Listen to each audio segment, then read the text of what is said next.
Story begins as a boy named Rintaro who was just like any other ordinary kid. He had a big crush on a girl and finally mustered the courage to confess his feelings to her. Much to his surprise, the girl admitted that she liked him too. It should have been a moment of joy, but there was a twist. The girl, while admitting her feelings, couldn't bear the thought of actually dating Rintaro. This rejection hit him hard, leaving him feeling utterly crushed. As he walked back home, a friend accompanied him. It was during this walk that we discovered something quite astonishing. This was Rintaro's 100th rejection. His friend couldn't believe it. They were just fresh out of middle school, and Rintaro had already asked out 100 girls. It boggled his mind. Rintaro couldn't help but reminisce about the first time he asked a girl out when he was a mere 8 months old. Yes, you read that correctly. He had been on this quest for a girlfriend since he was a baby. Rintaro was determined to know what it felt like to have a girlfriend. He had the looks, and he was no slouch when it came to grades. But for some reason, he couldn't secure a date. This frustrated him to no end.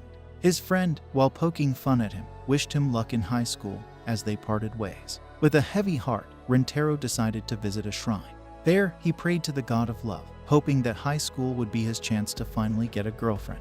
Suddenly, he heard a voice and, incredibly, a face popped out of the shrine's donation box. This strange man claimed to be the shrine's god, and he had wings to prove it. The winged god told Rintaro that not only would he meet his soulmate in high school, but that he would have a whopping 100 soulmates to choose from. This news filled Rintaro with hope, but he also swore to destroy the shrine if the god turned out to be a liar. Fast forward 1 month, and it's Rintaro's first day of high school. On his way to the classroom, he accidentally bumps into 2 girls, Inda and Hikari. A strange sensation tingles through them as their eyes meet. Rintaro begins to wonder if they might be the soulmates the shrine's god mentioned. Being the helpful person he is, Rintaro rushes to assist the girls to their feet. However, Hikari suddenly fakes an ankle injury, asking Rintaro to accompany her to the nurse's office. Rintaro is distressed, thinking he's harmed his soulmate. Hikari, on the other hand, starts to admire him for his kindness. Inda, feeling left out, pretends to twist her ankle too. Rintaro, feeling responsible for both girls, starts to blame himself. To his surprise, the girls stand up and act just fine. But they quickly go back to pretending, leaving Rintaro baffled. He takes them to the nurse's office, but he can't help but feel like he's the one being carried away by the situation. The girls pretend to lose their balance, and they start vying for his attention, clinging to him as they make their way to the nurse's office. Once there, Rintaro introduces himself to the girls and discovers that they are all in the same class. As if this weren't enough excitement for one day, 2 other girls casually mention a field of pink 4-leaf clovers in the courtyard. They claim that if you ask someone out with a pink 4-leaf clover, they're guaranteed to say yes. Suddenly, Inda and Hikari dash off, leaving Rintaro bewildered, especially since their legs seemed perfectly fine. Once school was over, Rintaro stayed behind to help a teacher find his lost contact lens. While he was getting ready to leave, he couldn't help but wonder if he'd cross paths with those 2 girls again. Much to his delight, he spotted them in the school courtyard. Inda was on a mission to find a rare 4-leaf clover, and Rintaro discreetly watched her progress. When Inda noticed him, she seemed taken aback and attempted to act as though she wasn't searching for the clover. Rintaro, however, quickly realized that Hikari was absent. So, he kindly offered Inda a drink. Initially, she appeared a bit shy to accept it, making Rintaro wonder if she found him strange, especially since they had only just met. However, her demeanor suddenly changed, and she snatched the drink from him, declaring that she'd drink it all so it wouldn't go to waste. Rintaro then suggested that she should head home because it was getting late. Inda, while irritated by his advice, still thanked him for the drink, revealing her aloof personality. Out of the blue, Inda dashed away, and Hikari returned. Rintaro, always considerate, offered her a drink too. However, Hikari had different plans. She wanted to share the drink with Rintaro to have an indirect kiss. She claimed that she couldn't finish it by herself and insisted that Rintaro share it with her. Rintaro had anticipated this, so he'd already brought a smaller drink for her. Nevertheless, she continued to insist that she couldn't manage it on her own. So, Rintaro agreed and took a sip before passing the drink to Hikari. Unexpectedly, Hikari panicked and spilled the drink on the ground. Rintaro thought she might be upset because she really liked the drink. Being the kind soul he was, he offered his handkerchief to help her clean up. Instead of taking the handkerchief, Hikari surprised Rintaro by holding his hand and confessing her love for him. She explained that she had to confess quickly because there was someone else who had feelings for him. Rintaro was overjoyed to receive his first ever confession, but hadn't had a chance to respond when Inda suddenly returned to the scene. She had bought a bunch of drinks to repay Rintaro, but upon discovering Hikari's confession, she became quite upset. Inda felt left out and became angry with Hikari for not informing her of the situation and for jumping ahead in line. Rentaro was surprised to learn that Inda also had feelings for him. After some initial hesitation, she too ended up confessing her feelings to him. The two girls asked Rentaro who he would choose, but he suggested they wait for the answer until the next day. Rentaro found himself in a difficult situation. He couldn't decide between the two girls he'd met. Both Inda and Hikari had confessed their feelings for him, and he was torn. So, he decided to seek guidance at the shrine. At the shrine, he turned to the god of love for help. The god revealed something surprising. Both girls were his soulmates. Rentaro was puzzled, wondering how people usually handled having two soulmates. The god explained that most people only had one, but when Rentaro was born, a mistake had occurred. The god had been too busy watching TV and accidentally assigned Rentaro a whopping 100 soulmates instead of just one. This revelation left Rentaro feeling doomed. The god went on to explain that if a person couldn't be with their soulmate, they would die because they couldn't be with the one they loved. This weighed heavily on Rentaro's mind as he thought about one of the girls dying, making his decision even more challenging. But then, a peculiar idea crossed Rentaro's mind. He considered rejecting both girls and secretly dating them behind each other's backs. The following morning, he met the girls, looking disheveled. Finally, he mustered the courage to tell them that he wanted to date both of them. Inda was shocked by this revelation, but Rentaro couldn't bring himself to lie to them. He confessed his love for both of them and promised to do everything in his power to make them the happiest girls ever. The girls were on the verge of rejecting him when Rentaro surprised them with pink four-leaf clovers he had spent all night searching for. Inda ridiculed him for believing in such superstitions, but Hikari reminded her that they both believed in it once. Inda initially refused to accept the idea of sharing Rentaro, but he explained that he had picked the clovers because he had seen how hard they were looking for them, and he simply wanted to make them happy. Overwhelmed by his heartfelt gesture, Hikari agreed to be with him, believing that being with him while sharing might still make her happier than being rejected. Inda, not wanting to let Hikari have Rentaro to herself, also agreed to be with him. Hikari teased Inda for changing her mind, and Rentaro promised to cherish them both. Yet, Rentaro still wondered about his other 98 soulmates. The story continues as Rentaro is overjoyed about having a girlfriend. He was talking to a pole, thinking it was his girlfriend, but his excitement was mistaken for something weird by the two girls, Inda and Hikari, who were actually his real girlfriends. Inda was creeped out and wondered why he was talking to a pole, while Rentaro explained that he was just so happy that he couldn't contain himself. Inda suggested that he talk to her instead, but she ended up feeling too embarrassed. Seizing the opportunity, Hikari decided to hold Rentaro's hand, and he was overwhelmed by the sensation. Inda started feeling jealous and grabbed his hand as well. They walked happily together to school. When they arrived at school, they saw a boy running, being chased by the strict vice principal. Hikari mentioned that the vice principal was known for being strict, and that if she caught someone running in school, she would give them a kiss. Rentaro was concerned that this might cause emotional damage. Hikari then asked Rentaro if he had ever kissed anyone before, and he admitted that he hadn't since they were his first girlfriends. Hearing this, Hikari and Inda realized that one of them could be the first to kiss him. During lunch, they spent time together. While Inda was distracted by a cat, Hikari fed an egg roll to Rentaro, which he loved so much that he started crying. Inda got jealous and revealed that she had made cookies for him. However, when she tried to feed him, she accidentally hit him in the eye. Rentaro ate her cookie and told her it was amazing. Hikari then took out a snack, but it was broken. She wondered how to feed Rentaro without getting her hands dirty, so she decided to feed him with her mouth. Seeing Hikari so close, Rentaro thought she was adorable and started getting closer to her. Inda tried to join in but ended up poking Rentaro in the eye with her hair. This made Rentaro sneeze and break the snack. Hikari noticed that Rentaro's eyes were all red and worried that he had a cold. She grabbed onto him, saying he could get better by passing it on, and tried to kiss him. However, Inda got in the way, saying they couldn't be sure he had a cold. She suggested checking his temperature through their lips, claiming it was a family tradition. Inda attempted to make Rentaro pass out so she could give him mouth-to-mouth resuscitation, but Hikari pushed her away. Both girls ended up angry at each other. Rentaro finally realizes that Inda and Hikari want to kiss him. Inda doesn't agree, but her expression gives away their intentions. He's shocked to know they both want to kiss him. Rentaro offers to kiss them too because he's been wanting to do it as well. However, Hikari explains that he has to choose who he will kiss first, which leads to another argument. Rentaro stops the fight and offers a solution he had planned the day before when he was too excited. He thought about making both girls happy, so he suggests keeping the first kiss a mystery. They will both have an equal chance of being his first kiss, and he'll consider both of their kisses as his first. The girls are worried about how to keep it a mystery, but Rintaro explains his plan. They will wear masks and cover their ears. Using a dice, the girls will randomly determine their positions, and he will kiss them without knowing who is who. After that, they will switch positions again, so he won't know who he kissed first. Hakari thinks it's a great idea, but Inda is concerned that Rintaro might cheat. Rintaro reveals his solution, which is to make a pinky promise that they won't cheat.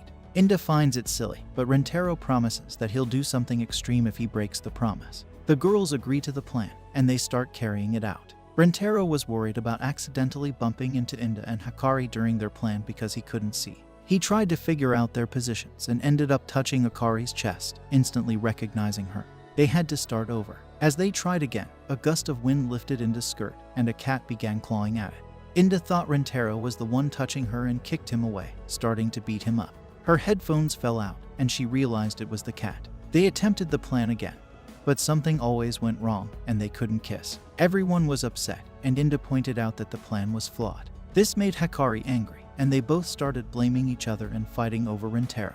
He intervened, taking all the blame for not being experienced. As he ran off, Rintaro called out for the vice principal, and she suddenly appeared to punish him for running. She got on top of him, and he was terrified. However, Inda stopped her, pretending to see a school inspector. The vice principal got worried and quickly left. The girls wondered why Rintaro acted so hastily, and he explained that he loved them both and didn't want them to fight.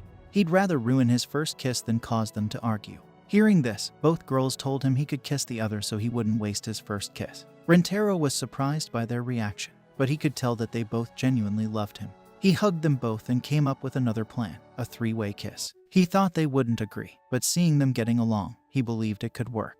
The girls were embarrassed at the thought of kissing each other but eventually agreed, and they finally had their first kiss together. The next day, Rintaro, Inda, and Hakari were at the library. Hakari was looking for a cookbook to make food for Rintaro, but Inda wanted a book about winning a man's heart through his stomach. They started arguing, and Rintaro told them to get along, reminding them that they both had shared a kiss. This made the girls embarrassed. Rintaro was looking for another book when he encountered another girl who gave him a surprising feeling. He wondered if she was another one of his soulmates. The girl backed away, and he realized she was the librarian. The librarian didn't speak but used her book to point to phrases to communicate with Rintaro.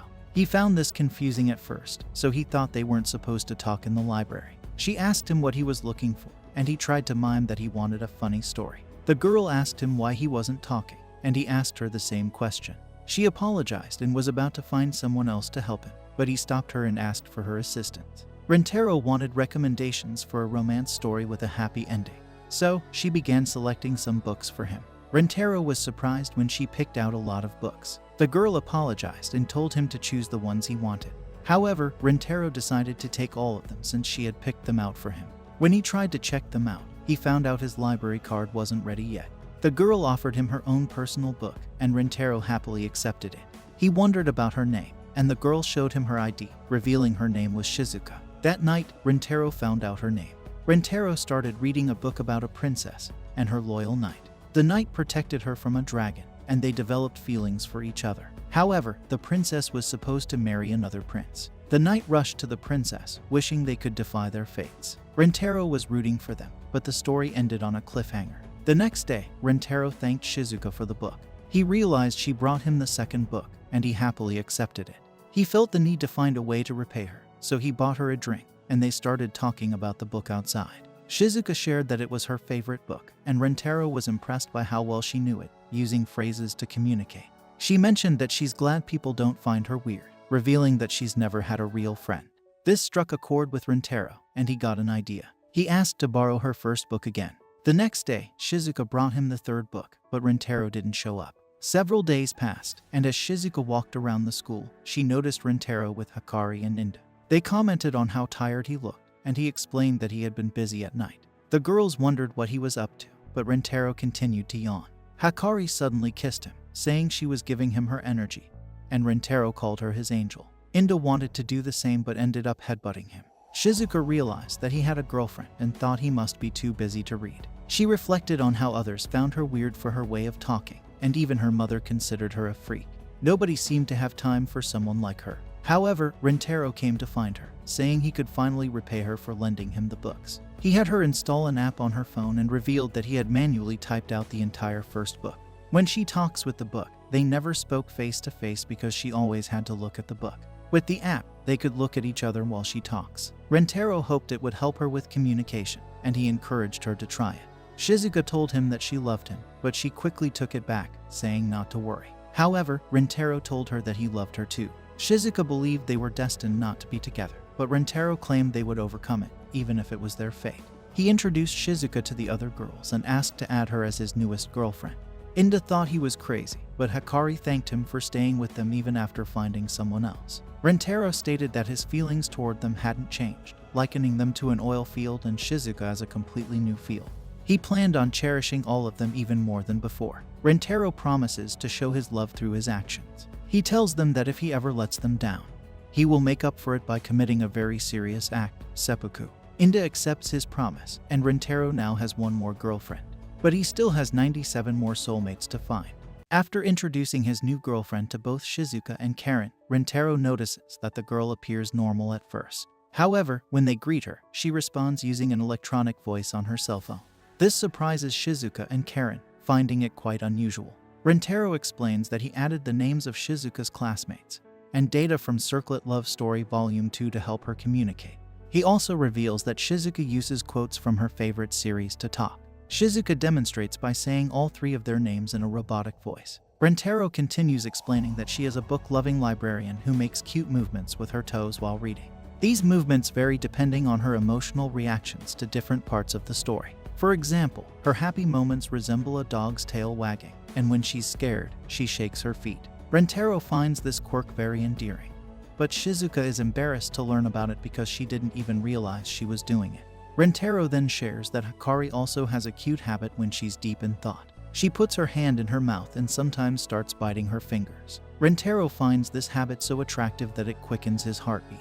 However, Hikari is surprised to hear about this seemingly indecent habit she has without realizing it. Rintaro goes on to talk about Karen, mentioning that when she receives a compliment that makes her happy, she twirls her hair with her finger. This contrasts with her usual demeanor and makes her even cuter in his eyes. His comments make the three girls feel self-conscious as they realize Rintaro has been observing them closely. Rintaro also talks about the girls' kissing habits. Hikari makes a pout when they kiss, while Karen becomes so immersed in the moment that she forgets to breathe. Shizuka, curious, asks if they have ever exchanged kisses. Rintaro is confused by the expression, but Shizuka clarifies that she understood they have already kissed. Hikari asks if Shizuka is also interested in kissing, to which she replies that she is saving herself for her wedding day, emphasizing her commitment to maintaining her chastity. Rintaro reassures Shizuka that it's okay to take her time and that he'll wait until she's ready for a kiss. Meanwhile, Shizuka's confession makes Hikari and Karen feel a strong desire to kiss Rintaro at that very moment.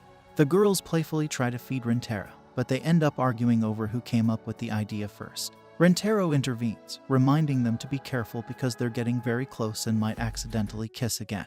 He also notices that Shizuka might find it challenging to make friends with both girls right away, but assures them that he's prepared for the situation. Rintaro explains that when people want to get to know someone, they often act in a way that's not genuine because they're afraid of revealing their true thoughts and potentially facing disapproval or hatred from the other person. He believes it's easier to connect with someone who has already shown their true feelings because it reduces complications in the relationship. To help break the ice, Rintaro suggests playing a card game called the Monkey Game with a twist. The loser has to be tickled.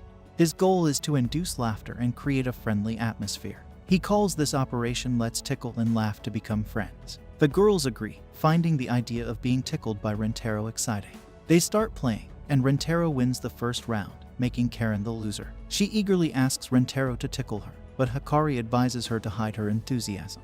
Rintaro begins to tickle Karen, and she claims not to feel anything, but he believes she's just playing hard to get and continues tickling. Karen lies down on the floor as if inviting him to tickle her more, but Rintaro realizes that it might become inappropriate, and they continue playing. Rintaro wins the next round, and this time, Hikari loses. She expresses her happiness and gets playful, but Karen reminds her to stay in control. Rintaro starts tickling Hikari, and she laughs and acts silly. The laughter eventually turns into moans, and she apologizes, admitting she's weak to tickling. Rintaro reassures her, and Hikari moves away, saying she almost wet herself from happiness. Rintaro wins the third round, and this time, Shizuka is the loser. He's excited to make Shizuka laugh, and he begins to tickle her. Shizuka tries to control herself and laughs, but she uses a device to express her laughter, which surprises Rintaro. Shizuka explains that it might sound sad, but it's the only way she can express herself. Rintaro finds her cute and continues tickling her. The other two girls realize that Rintaro hasn't lost yet, and now their mission is to tickle him. They become determined to tickle Rintaro as well, and their playful competition intensifies. Rintaro finds the situation strange, and in the fourth round, he actually loses to Shizuka. He encourages Shizuka to give it her all. Meanwhile, the other two girls feel jealous but try to hide it. Shizuka calmly pokes Rintaro, making him laugh. Hikari doesn't understand why Shizuka doesn't take the opportunity to touch Rintaro more. She thinks even if Shizuka's hand accidentally touched him, nobody would judge her for it. She reflects on Shizuka's demure and shy nature, observing her cute gestures and high-pitched voice. Hikari believes Shizuka's gestures might come off as fake. In contrast, Shizuka seems so shy and fragile that she resembles a little cuddly animal, making her a formidable rival in Hikari's eyes. The tickling session eventually ends, and Rintaro mentions he laughed a lot. He goes to the bathroom, and Hikari wonders if he went for a happy reason.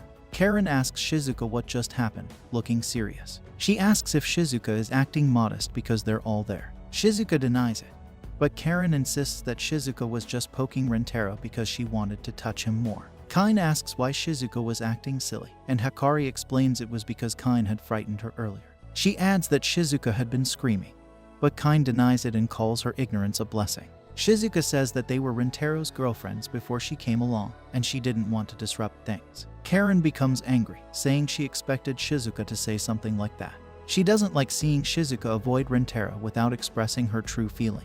Hikari chimes in, pointing out that Karen also hides her feelings to act nice, which highlights the hypocrisy in her words. Karen tells Hikari to quiet down and avoid starting a fight. Shizuka apologizes once more, but Karen gets frustrated because Shizuka keeps repeating the same things. Hikari explains that Kine would probably react similarly if Shizuka had said something different.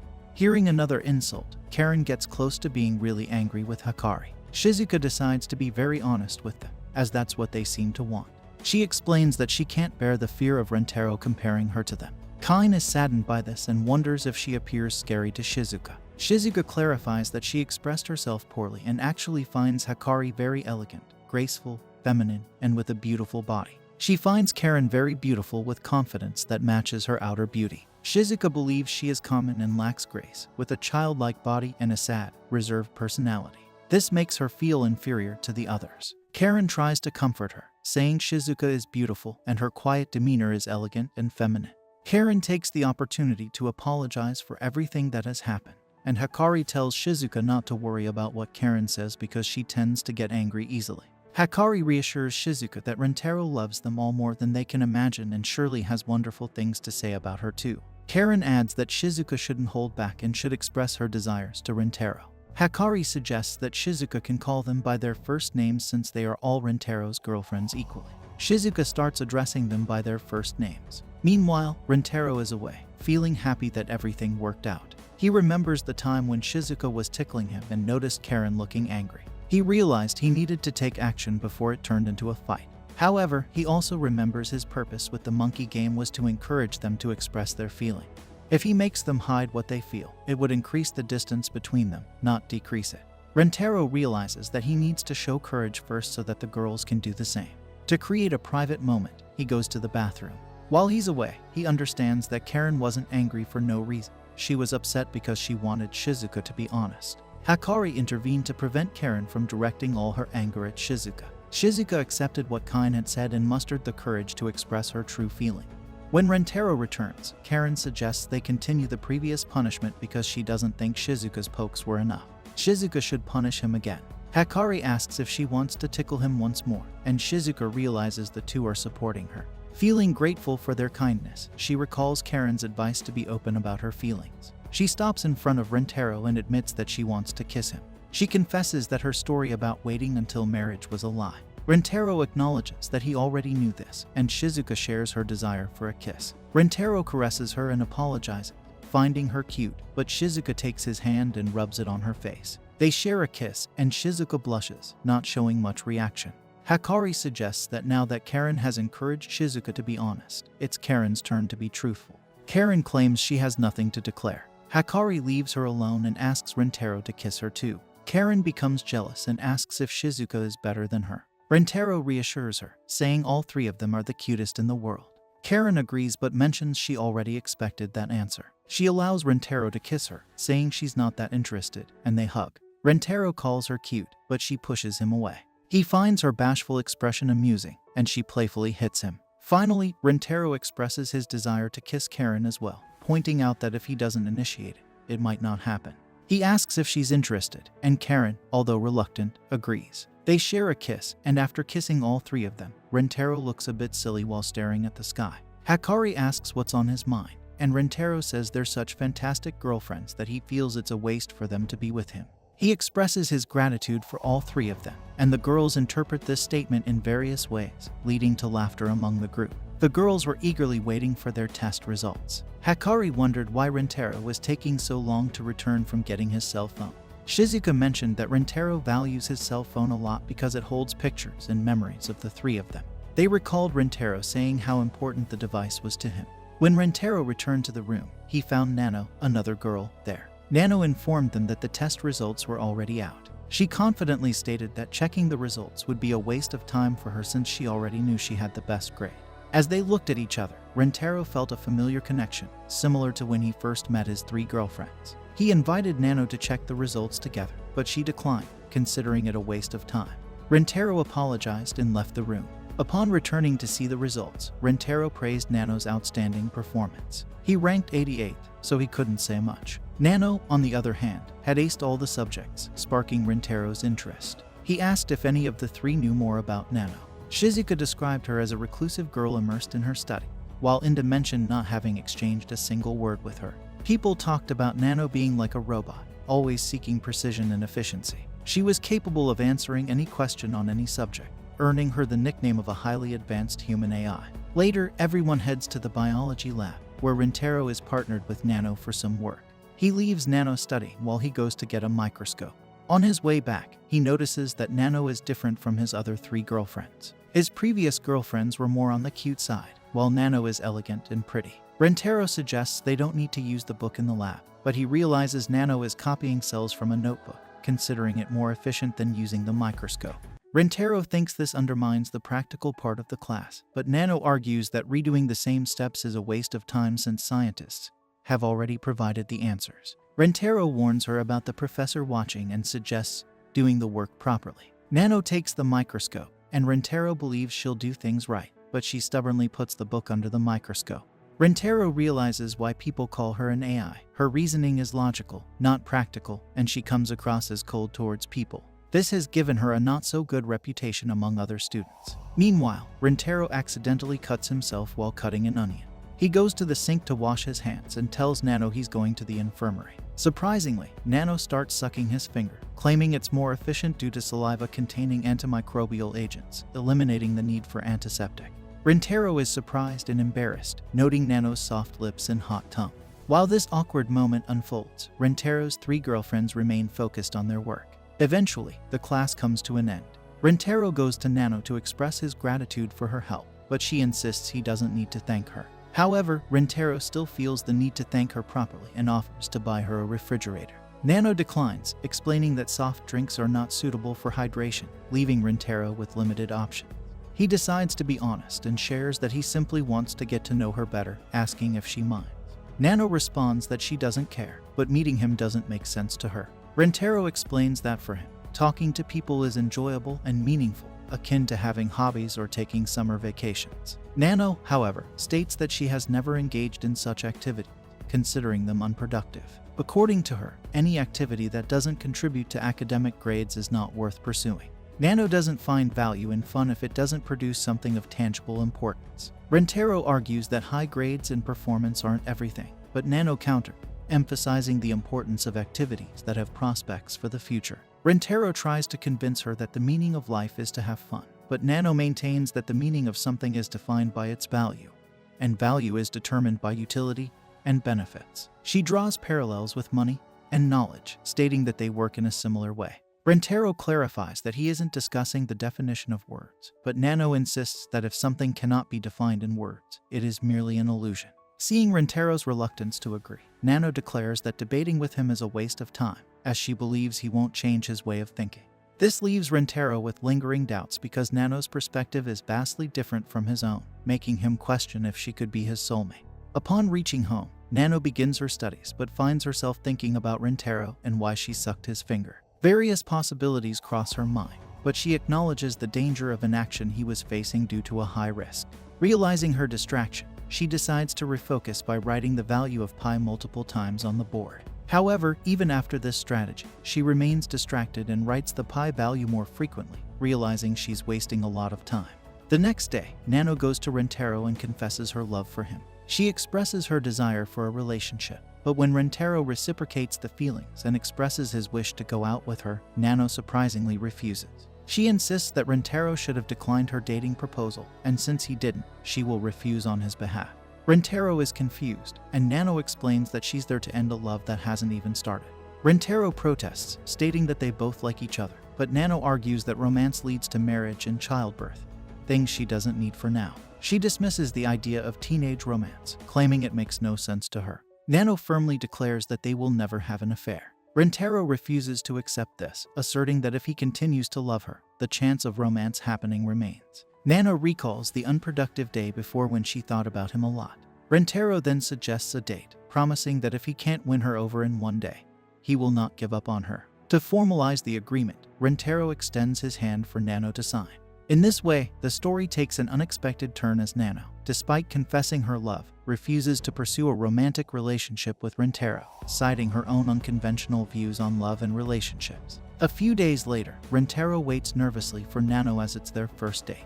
When she finally appears, Rentaro is captivated by her casual outfit, and he can't help but drool. Nano interprets his expression as sickness and asks if he wants to cancel the date. Despite feeling a bit unwell, Rentaro insists on continuing, thinking canceling would be inefficient. Rentaro plans to give Nano the best time, so they head to a carousel. Nano finds it pointless, but when Rentaro takes a photo, she criticizes the camera, calling it illogical. Undeterred, Rentaro compliments her beauty. They move on to a haunted house, but Nano dismisses it as anti-scientific. When fake ghosts try to scare them, Rentaro gets frightened, admitting he's scared of things jumping on him. Nano questions his reaction, and they leave, with Nano renaming it Haunted Humans. Next, they ride in rotating cubs, and Nano questions the logic of people queuing up for such a ride, theorizing it might be a brainwashing contraption. Moving to a giant maze, Nano climbs a wall for a better view, suggesting it would be more efficient to build a direct path to the exit. Rentaro explains the dead ends are part of the maze. They then go on a Ferris wheel, and Rentaro notices Nano is scared of heights. She justifies her fear, and Rentaro offers to sit next to her. As they sit together, their hands touch, and Nano intertwines her fingers with his. After enjoying various activities, Rentaro and Nano sit down to look at the photos they took. Rentaro notices that Nano seems bored in many photos, but he points out one where she looks happy. Nano questions how he can tell when she's happy since she usually appears serious. Rentaro explains that it's not hard to notice if you pay attention. Rentaro emphasizes that what matters is that she had fun that day. Nano admits she had more fun than expected, but considers it not necessarily a good thing because the fun didn't bring her much. She apologizes for thinking that way, but Rentaro reassures her, saying everyone has different experiences. He appreciates her honesty and suggests getting rid of the photos they took together since it was a day without much meaning. As Rentaro attempts to burn the photos, Nano stops him, recalling her statement about losing photos making them cease to exist. Rentaro explains that her concern about losing something is proof that she now has something valuable. He acknowledges that it might not have practical use in the future, but the fact that she didn't want to lose it gives it value. Nano starts crying, and Rentaro comforts her, offering a tissue. After using it, Nano decides to disinfect it before returning it. Rentaro humorously asks if she planned to lick the tissue, and Nano replies that she will wash it. In a moment of silence, Nano attempts to rekindle their relationship, expressing her desire for romance to fill the void of meaningful moments she's been missing. Rentaro agrees, and Nano wastes no time in kissing him, seeing it as the most efficient way to fulfill their desires. The two return home hand in hand, their relationship taking a new turn after a day of shared experiences and emotions. The next day, Rintaro shares the entire story with his other 3 girlfriends and asks if he can include Nano in his collection of girlfriends. Inda casually says he can do whatever he wants because she's already used to it. Hakari agrees but asks him to continue being worthy of being by his side. Shizuka, considering herself a reinforcement girlfriend, doesn't want to impose herself. Rintaro expresses gratitude, promising to love them all equally or perform seppuku if he fails. Nano suggests that taking poison would be more efficient if he wanted to end his life. Despite this, Hakari is curious to know more about their meeting at the park, expressing her desire to go out with Rintaro too. Rintaro is unsure where to take them all, and Hakari suggests going to a park with a pool. The next day, Karen decides to visit a swimwear store to get ready for a day at the pool park. However, she's puzzled about why Hakari suggested this seemingly out of nowhere. Karen doesn't own a suitable bikini for the occasion since she has only been to the pool with friends before. Additionally, she isn't comfortable wearing cute bikinis. Despite this, she contradicts herself by claiming that the bikinis in the store aren't cute. The saleswoman apologizes for not meeting her expectations. While browsing, Karen notices a standout bikini but rejects the idea of wearing it, thinking it wouldn't look good on her. However, she considers that Rintaro might like and compliment it. On the day of the meeting, Rintaro comments on the recently opened park and is impressed by the turnout. 3 of his girlfriends join him, boosting his spirits. Shizuka apologizes for her outfit choice, feeling she caused embarrassment. Rintaro reassures her, praising her modesty in wearing the school swimsuit. He notices Karen hasn't arrived yet, and is surprised to see her wearing a towel around her body. Rintaro urges Karen to go home and change, concerned about her being seen naked. Karen explains that she's just cold and plans to watch them without participating. Despite Rintaro's worry, Hakari suggests they wait for a day when everyone is willing to have fun. Nano suggests Karen take a sunbath close to the chairs, thanking everyone for understanding but asking them not to worry. Nano claims not to be worried, leading to a disagreement between her and Karen due to their lack of closeness. Rintaro observes that Karen is in better spirits than he thought. Shizuka admits she's not skilled in naval battles and offers to keep watch with Karen. Karen insists she's fine and isolates herself from the group. They all get into the pool, and Rintaro notices Shizuka spinning around. He asks her what's going on, and she says she doesn't know but feels like she can't escape this fate. Meanwhile, Nano thinks that playing might be a form of survival training for unforeseen scenarios. Accidentally, Hakari falls into Rintaro's lap due to the current, placing her chest on his arm. Rintaro questions if she did it on purpose, but Hakari pretends not to understand, making him blush. Nano then goes to Rintaro and puts his hand on her chest, expressing a desire for him to feel the feminine appeal inside her. Hakari gets jealous and places Rintaro's hand on her chest too. They start arguing over whose breasts are better, with Nano claiming hers are firmer and Hakari countering that hers are softer. The argument intensifies until they turn to Rintaro, asking for his opinion on their breasts. However, when they look at him, they notice Rintaro has passed out from all the stimulation. Nano explains that he still has a weak pulse, but is no longer breathing. Hakari decides they need to save him with mouth-to-mouth resuscitation. Hakari puts the plan into action, but Nano intervenes, stating Hakari doesn't know how to do the procedure correctly. Nano insists she can't let Rintaro die because she still wants to learn many things from him. Nano then attempts mouth-to-mouth resuscitation, but Hakari pushes her away. Seeing Rintaro still unconscious, Hakari despairs but resolves to perform the procedure correctly this time. Meanwhile, Shizuka keeps spinning in the pool, explaining that when she got separated from Rintaro, she tried to swim back but got carried away. She struggles with a float and sends a message for help, but the float bursts against the wall. Despite this, she manages to reach the pool edge. Meanwhile, Rintaro remains unconscious, and Nano tries to revive him. Nano suggests seeking help from someone who knows what to do, and Hakari proposes finding a male lifeguard. On their way, some guys invite them to join, but Hakari declines, mentioning their urgency. One guy comments on Hakari's soft arms and shares a questionable theory about the similarity between arm softness and breast softness. He tries to touch Hakari's arm, but Nano intervenes, poking his eyes and explaining it's the most efficient way to deal with a pervert. The guys threaten them, and Nano decides to stay while Hakari looks for help for Rintaro. Hakari questions why Nano is taking such risks, but Nano recalls protecting Hakari earlier. Hakari argues that if something happens to her, Rintaro would be equally sad. Nano explains that their relationship just started, and Rintaro would be sadder if something happened to her. The guys approach, and Hakari insists none of them will stay with them. Nano questions Hakari's decision, explaining their relationship with Rintaro is still new. The perverts get impatient, and Rintaro appears in time to save the girls. He questions the guys and is told to stay out of it. Rentaro learns about Nano blinding one of the perverts and Hikari's confrontation. Rentaro proposes spending time with the guys to make up for Nano's actions. The pervert suggests Rentaro take his girlfriend and leave, but Rentaro clarifies that both Nano and Hikari are his girlfriends. The pervert challenges Rentaro to prove it by kissing both girls. Rentaro refuses, explaining it's not something they should do in front of people. However, Nano pulls him and gives him a kiss. Hikari follows suit. The guys, overwhelmed by this modern relationship, run away. Hikari asks Rentaro when he woke up, and Nano wonders how he found them. Before they get answers, Karen appears, upset with the scene she witnessed. The scene shifts to a few moments earlier when Karen was sunbathing. Suddenly, she notices some guys approaching Nano and Hikari, prompting her to go help them. On her way, she finds Rentaro lying on the floor, dry and pale. Worried, she tries to wake him up, and he only comes to when she mentions the girls being in danger. Rentaro immediately asks where they are, and upon Karen's pointing, he rushes to their aid. Everything becomes clear as they understand how Rentaro got to them. Nano remarks that waking Rentaro up this way is very efficient. Rentaro expresses gratitude to Nano for protecting Hikari, emphasizing Hikari's importance to him.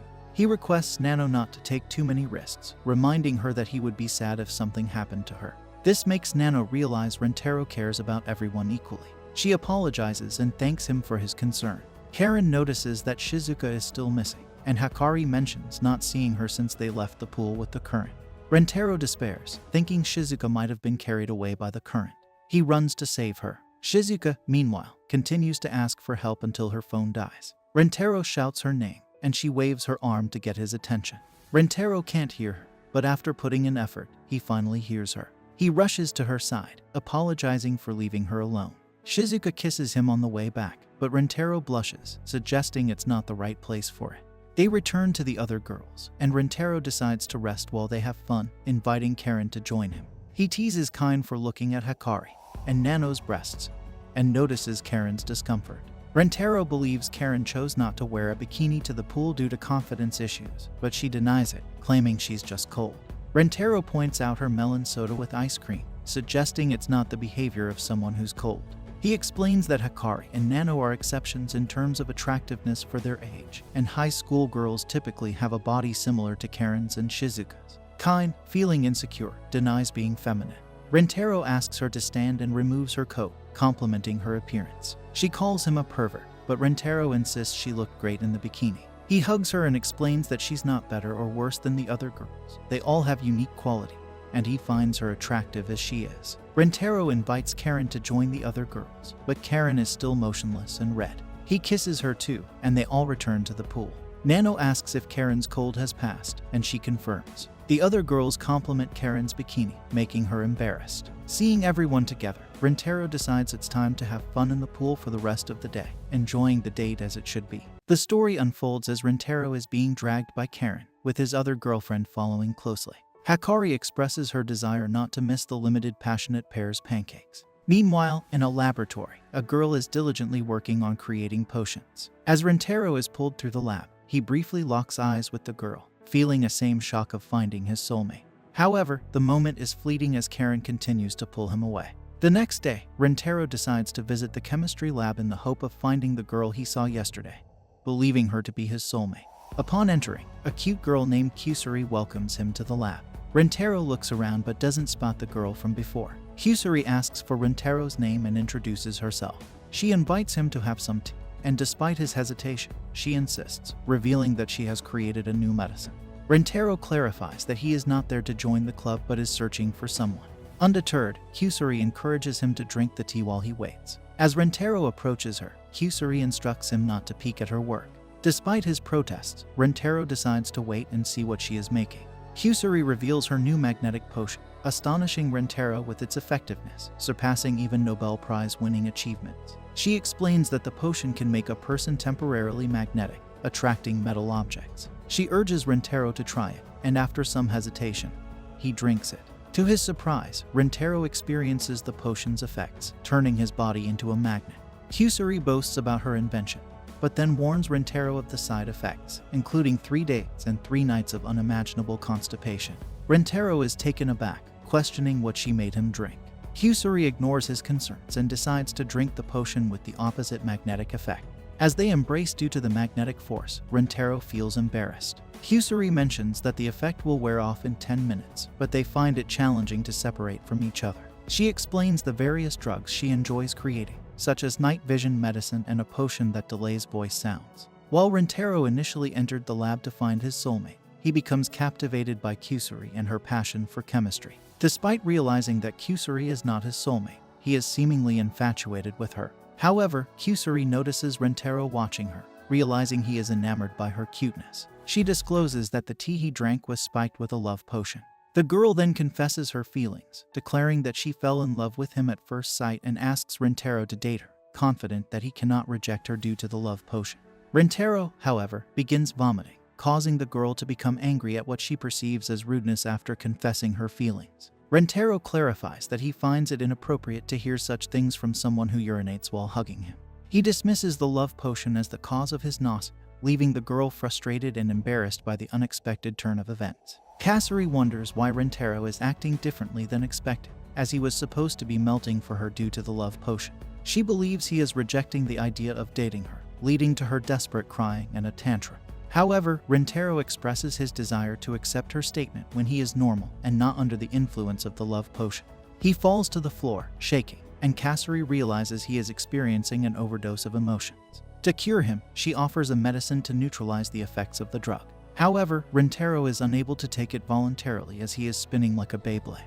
Understanding that she must administer the medicine by force, Kasuri puts it in his mouth and passes it to him through a kiss. This act cures Rentaro, but Kasuri is saddened by the end of the love potion's effects. Despite this, Rentaro confesses that he still finds her cute.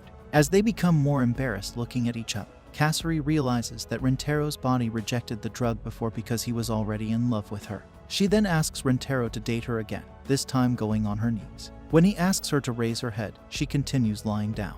Suddenly, Kasuri begins to transform, and Rentaro discovers that she was the same girl he saw the day before. Kasuri explains that she might have taken the neutralizer when she fed the medicine to him, revealing her true appearance. She further explains that she failed to create the immortality drug, leading to her acquiring the appearance of a child.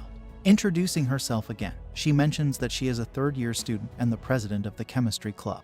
Rentaro realizes she is his senpai, and Kasuri explains that her smaller appearance during experiments is due to poor vision and big hair. Rentaro remains confused about the revelation that the two girls are the same person.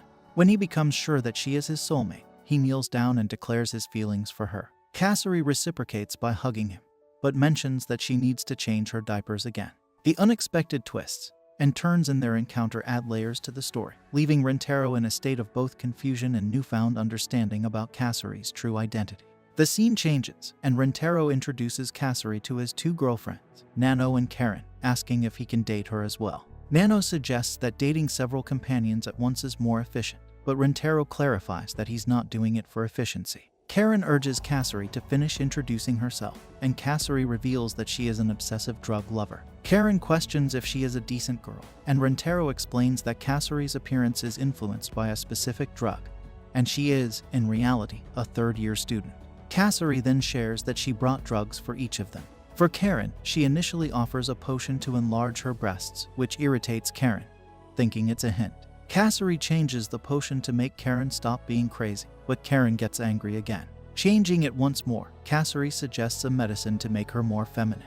Karen questions where Kasuri got information about her, and Kasuri reveals that Rentaro told her, leading Karen to smack Rentaro. Kasuri then praises Karen's slender beauty, calming her down. Next, Hikari receives a potion to make her sexier. After taking it, Hikari imagines herself seducing Rentaro, but the drug causes excessive sweating, melting her clothes. Kasuri explains that the drug is meant to make sweat melt clothes, defining a naked body as sexy. Rentaro lends her his clothes, and Hikari looks foolish while wearing them until she realizes the effect is only temporary. For the book lover, Shizuka, Kasuri gives a potion that transforms her into a rabbit. Rentaro finds her incredibly cute, but Shizuka doesn't feel worthy. Rentaro touches her rabbit ears, making her blush, and he places her on his lap, caressing her ears. Finally, for Nano, Kasuri provides a potion that makes her hair manageable, fitting for someone efficient.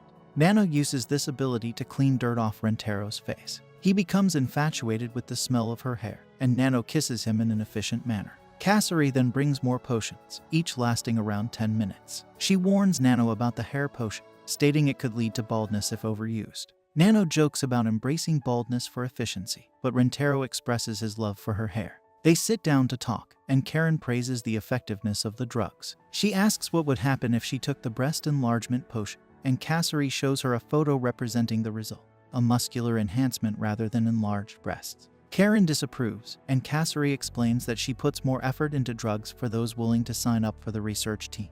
She enjoys creating more incredible drugs. While engaged in conversation, Kasari suddenly feels the urge to urinate. However, she dismisses the concern, stating that it doesn't matter since she's wearing a diaper. Rentaro, being considerate, advises her to use the bathroom, prompting her to do so. Hakari, in the meantime, prepares to serve tea. Kasari, cautioning everyone about the uniqueness of each person's tea, warns against mistakenly drinking Rentaro's tea.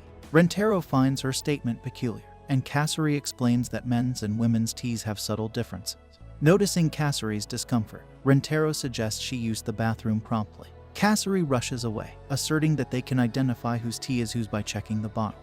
Upon her return, the group begins eating and chatting. Kasari believes she succeeded in making Rentaro drink the correct tea. However, upon inspecting her own tea, she realizes they switched teas. She asks the girls to spit out their drinks, but Rentaro dismisses the issue, attributing it to a taste difference. Kasari reveals that Rentaro's tea was spiked with a drug designed to make him kiss whoever he loves. She planned to use this to prompt him to kiss her, as the library kiss didn't qualify as a real one. However, Rentaro insists that he doesn't need such substances to desire a kiss.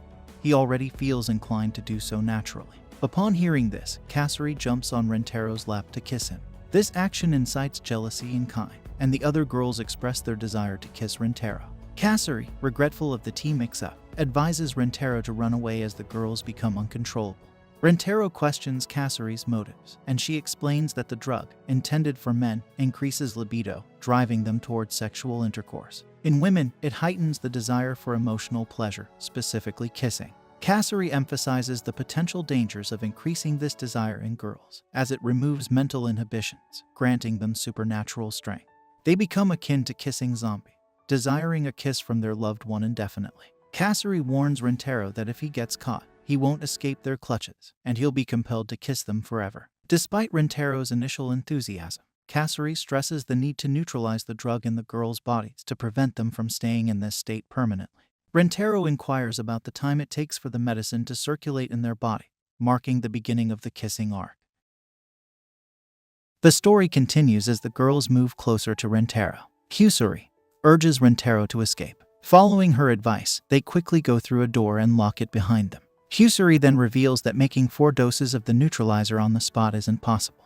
To survive, they need to evade the kiss zombies and head to the chemistry laboratory. Leaving the pursuing zombies behind, Rentaro and Kusuri find themselves on the way to the laboratory. However, their escape is cut short as they encounter the girls again.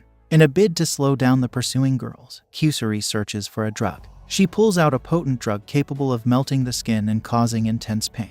Despite its potential effectiveness, Rentaro firmly prohibits her from using it on the girls. They then start running again. Rentaro observes that the girls are unusually faster than normal. He speculates that their enhanced speed may be a result of superhuman abilities acquired due to the absence of limits. As the chase continues, Rentaro and Kusuri face another unexpected twist. The vice principal appears in the hallway, seemingly intent on kissing them. Kusuri throws a drug at the vice principal, leaving her really angry because they messed up her makeup. Seeing the vice principal in this furious state, Rentaro compares her appearance to the view of an abyss staring back at them. Kasari realizes that her drug didn't work on the old woman because her makeup blocked its effects. Rentaro expresses his belief that science can't overcome the monsters they are facing. Despite the setback with the vice principal, they manage to get rid of her. However, the zombies are still on their tail. This time, they decide to split up to try and ambush the pursuing zombies. Rentaro remembers that the zombie's objective is to kiss him, so he can separate from Kasari. They successfully execute the plan, and Rentaro finds himself being chased by Shizuka. Despite the drug, he notices that her speed is still slow due to her weak physical ability. Planning to lose her before the other 3 zombies surround him, Rentaro runs away, but Shizuka falls to the ground. Concerned for her well-being, he checks on her, sees her red forehead, and decides to take her to the infirmary. After taking care of her, Shizuka returns to kiss him, and Rentaro realizes he's caught in a Resident Evil version of the zombie kiss. Trying to resist, he is kissed multiple times, making him lose track of time. Realizing his duty, Rentaro pushes Shizuka away, determined to return her to normal. He suspends her in the air with a clothes hanger and leaves, promising to bring her back to normal. On his way to the laboratory, Rentaro encounters 2 other zombies, leading to another chase. This time, they use their heads, and Kairin throws Hikari towards Rentaro, immobilizing him. Hikari is the first to kiss him, followed by Kairin, and they take turns. Rentaro feels his mind erasing again.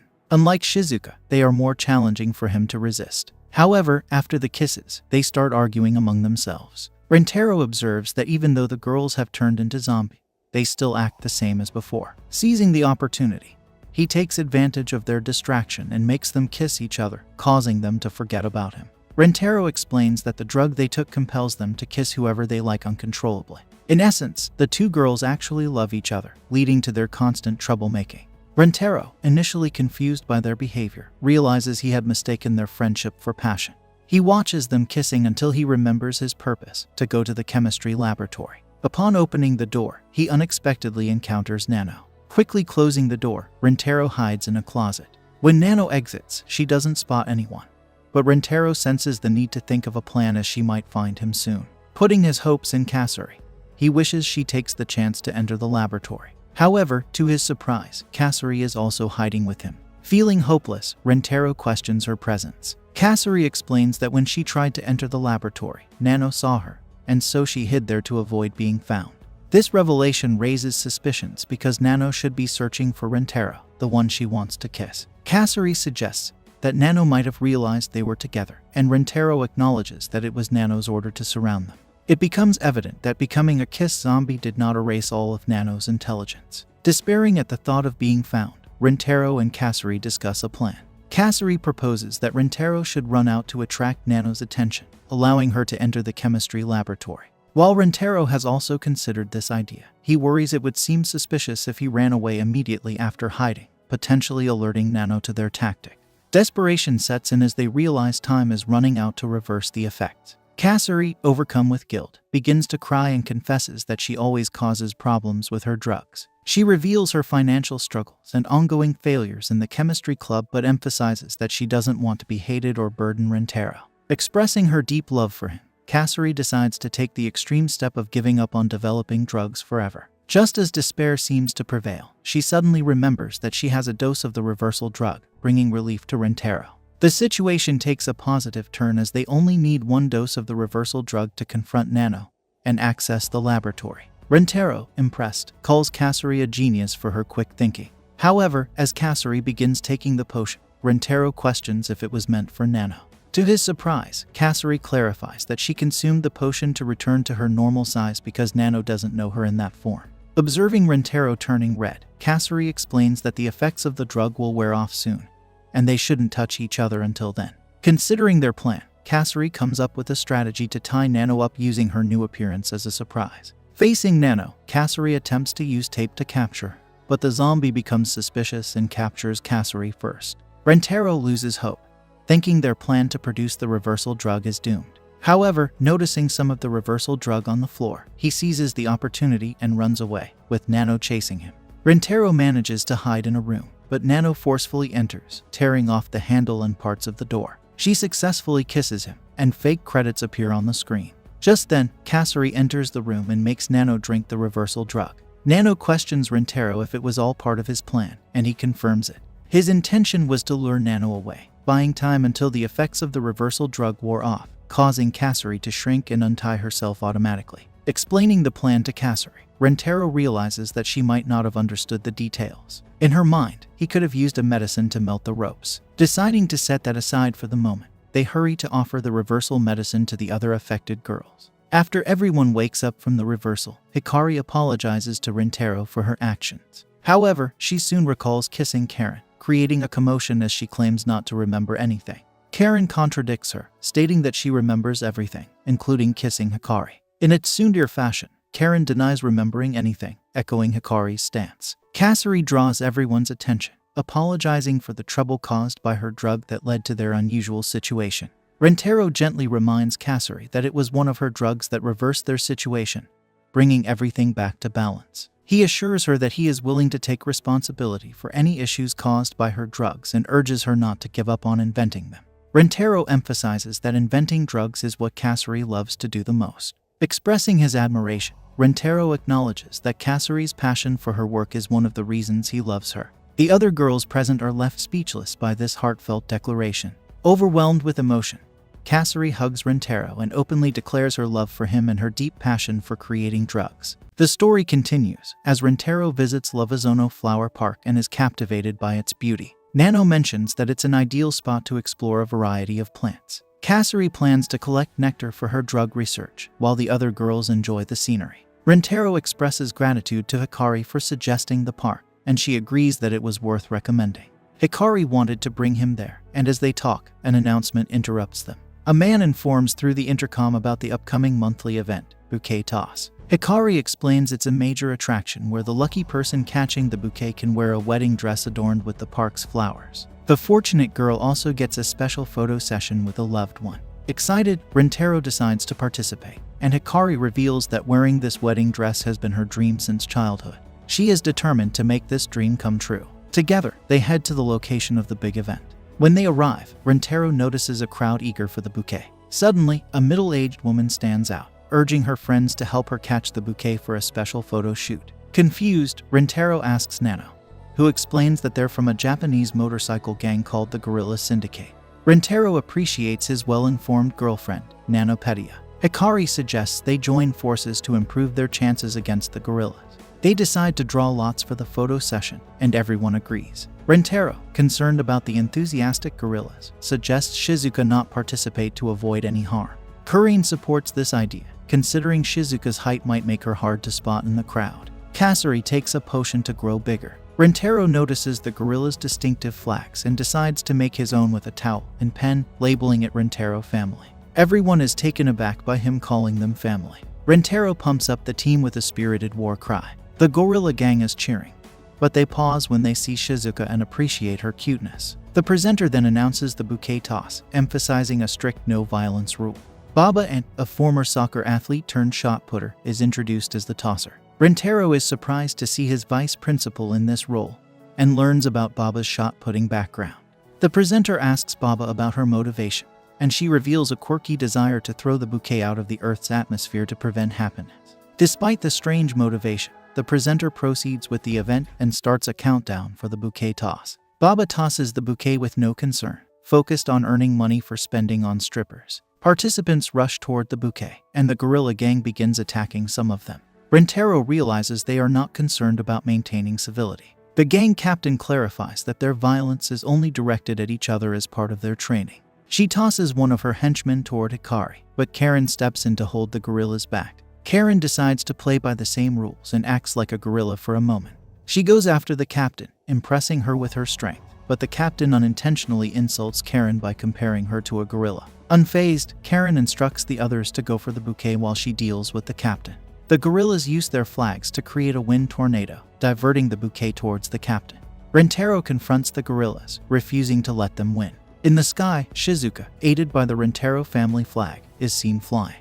Rintaro realizes Shizuka's advantage in seeing the approaching tornado from her elevated position in the cheering group. Shizuka effortlessly catches the bouquet, but as she does, she releases the flag and begins to free fall. The girls team up to catch Shizuka as she falls, but she ends up landing on their melons and bounces into the air. Rintaro hurries to rescue her just in time.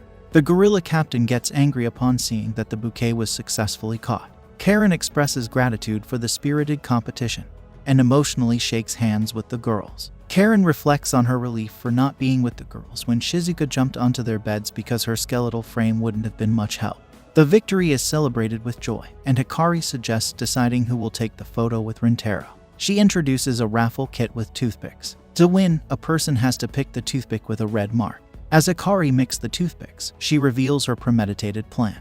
Knowing catching the bouquet would be tough, she had already envisioned everyone cooperating.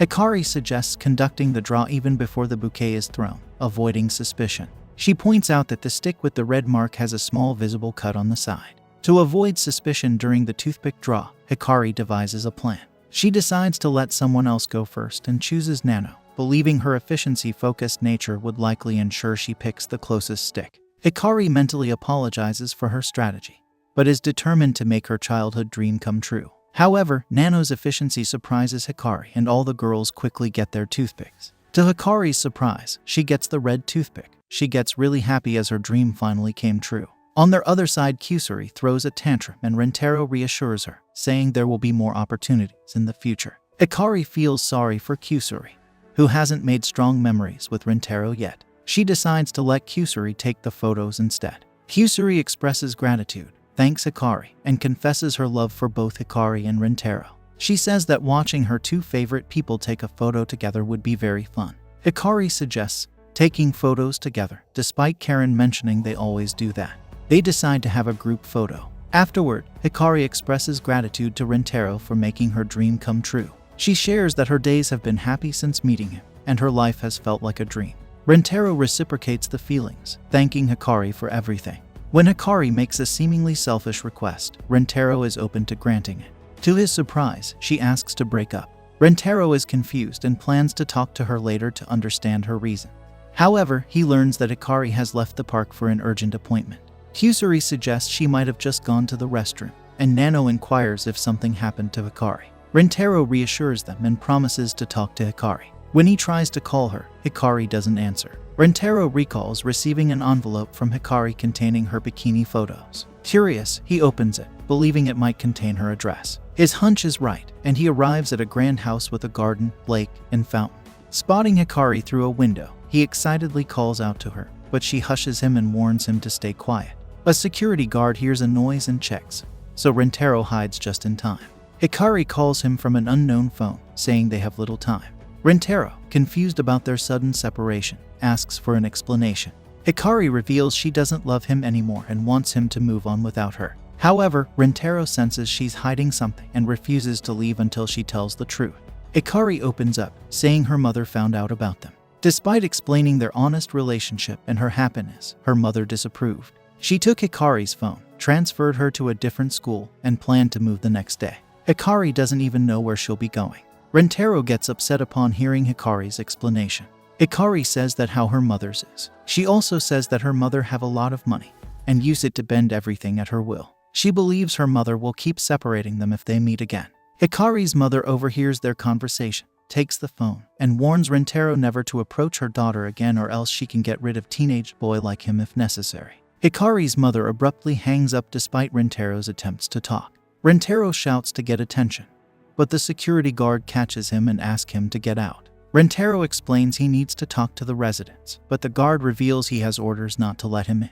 Despite Rentaro insisting it's important, the guard says things don't always go as one wishes, especially for a teenager with limited capability. Meanwhile, Hikari pleads with her mother to let the situation pass. Her mother refuses, insisting on sending Rentaro away so Hikari can't see him again. Hikari promises never to disobey her mother again, hoping to avoid harm to Rentaro. Hikari's mother hugs her daughter, internally criticizing Rentaro as a fifth-rate insect and expressing her disapproval of their relationship.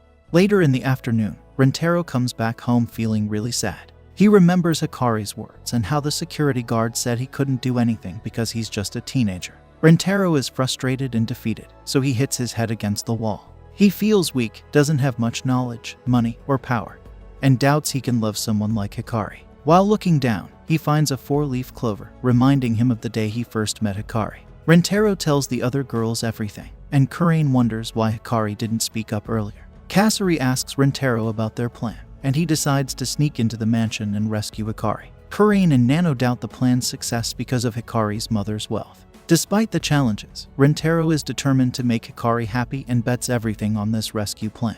He remembers Hikari's sad look in the window, fueling his determination. Rentaro plans to escape the city with Hikari that night, even though he knows it's uncertain.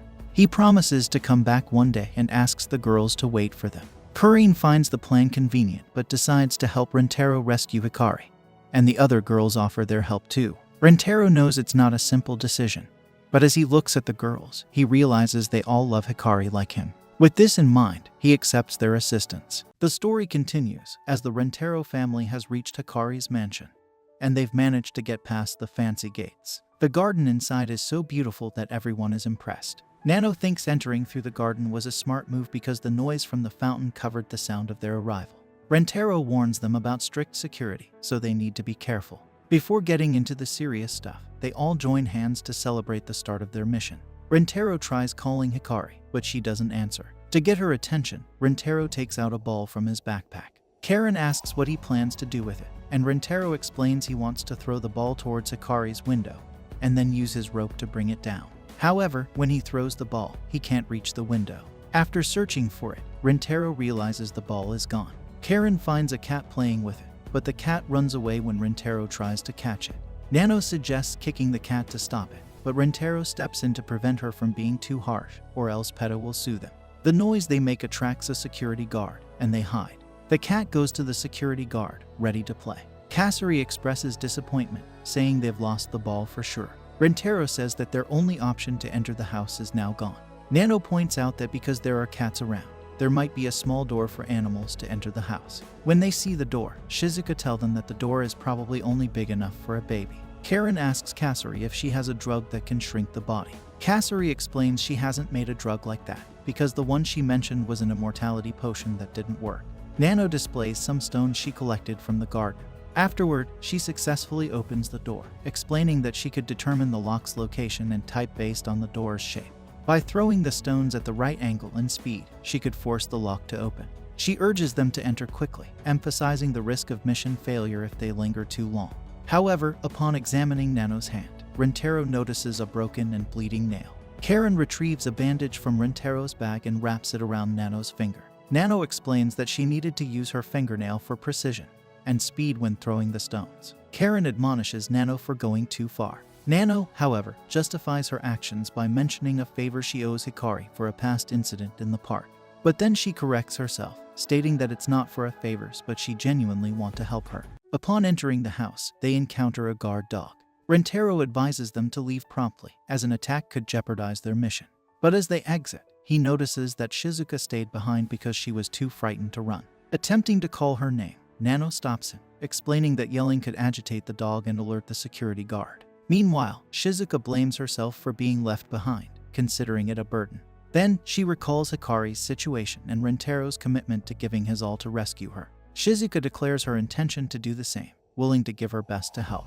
She decides to lie down on the ground, offering herself as a sacrifice. Surprisingly, the dog approaches her and starts licking her. Nano clarifies that the dog doesn't seem interested in attacking Shizuka. In simple words, animals have a natural instinct to protect the weak, much like they would care for their own baby. However, Kurin questions whether this instinct extends to anyone invading their territory. Nano explains that Shizuka's extraordinary weakness overwhelmed the dog's territorial instincts. Rintaro reminds them that the dog will still be upset if they attempt to enter. Nano suggests having Shizuka gouge out the dog's eyes when she gets the chance, but Rintaro opposes this idea of animal abuse, especially since both the cat and the dog belong to Hikari's family. Kusari takes out one of her drugs, declaring that she will remedy the situation. Seeing this, Rintaro inquires about the type of drug it is. She explains that it is a medicine that instantly puts any animal to sleep. She instructs Shizuka to use the medicine. However, instead of giving it to the dog, Shizuka takes it herself. With her unconscious, there is no one else who can move around the house, but the dog continues licking her and inadvertently consumes the rest of the medicine in Shizuka's mouth. With that, they regain access to the house. They wake Shizuka up with the reversal medicine. As they progress, they encounter the cat once again.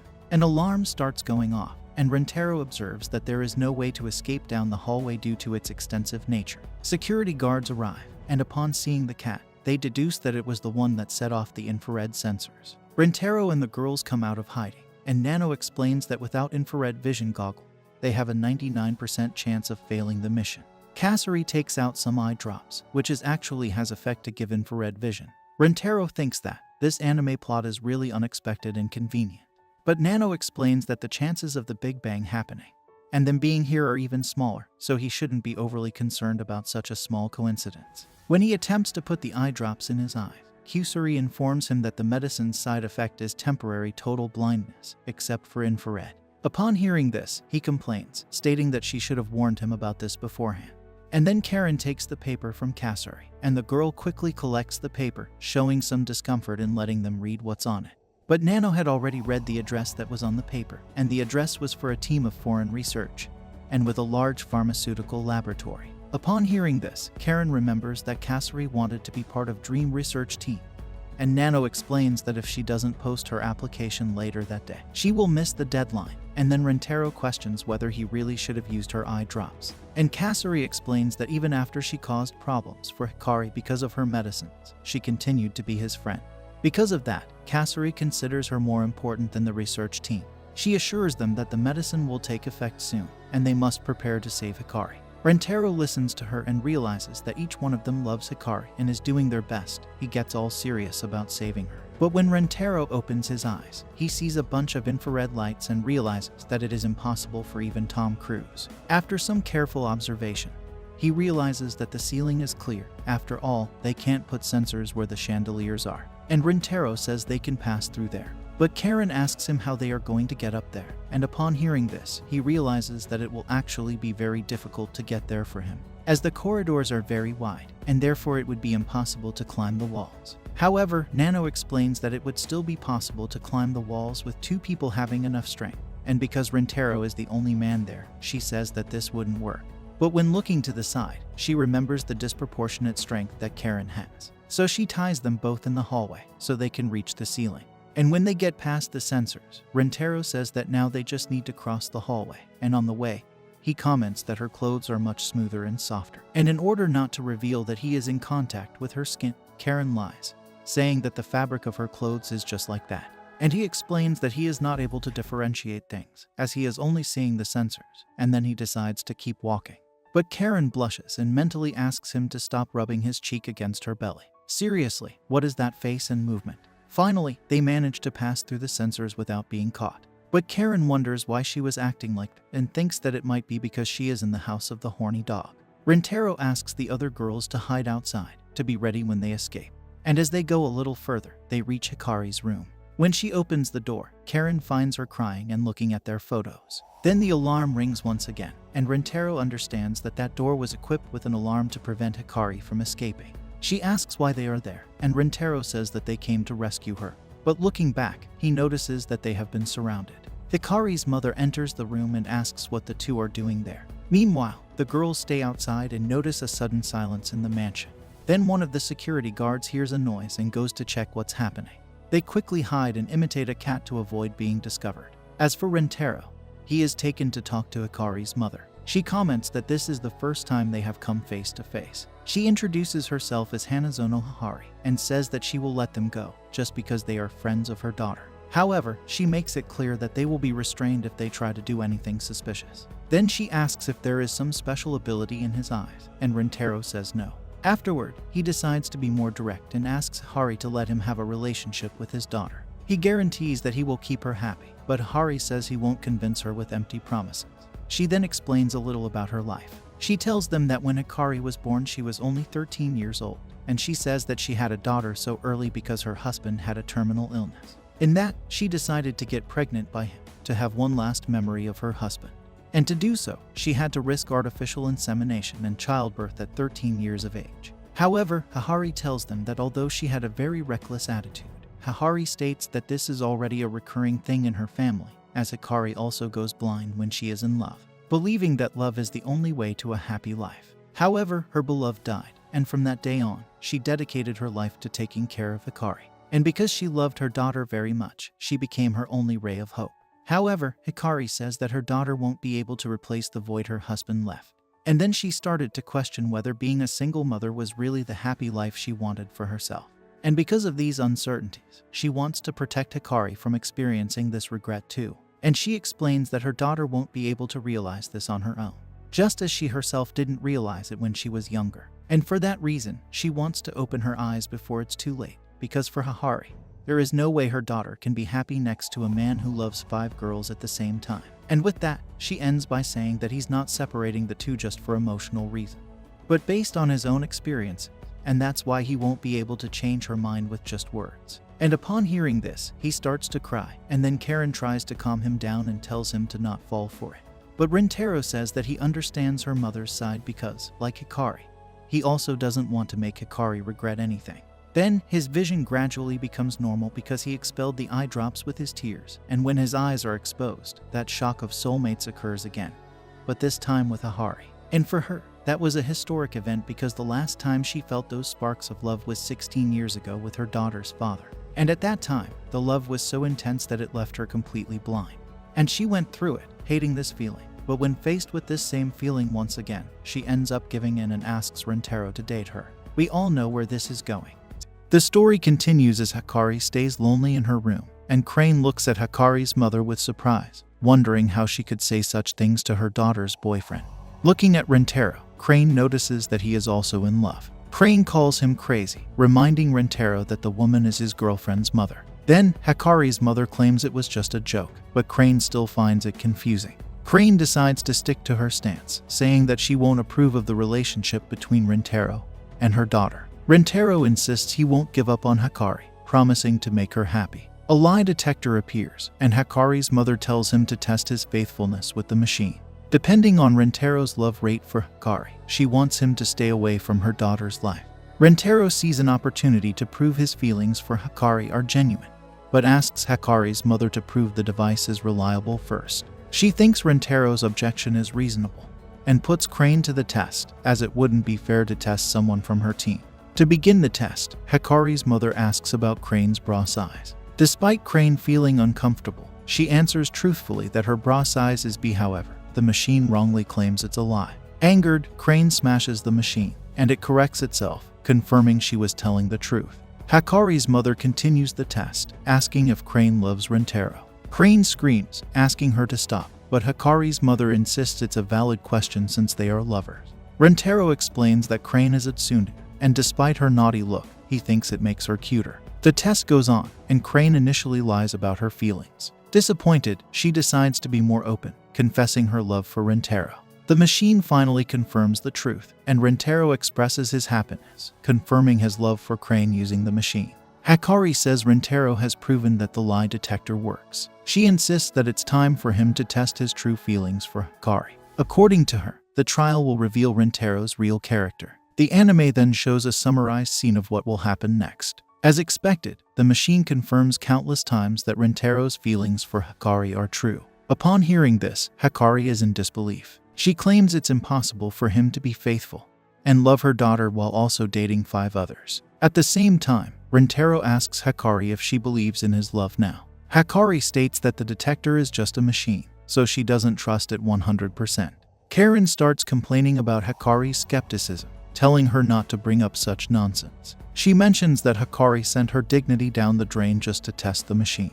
Additionally, Kine breaks the fourth wall, saying that Hikari couldn't do that after spending so many minutes in the anime. Kine suggests skipping the end of the episode to make up for lost time.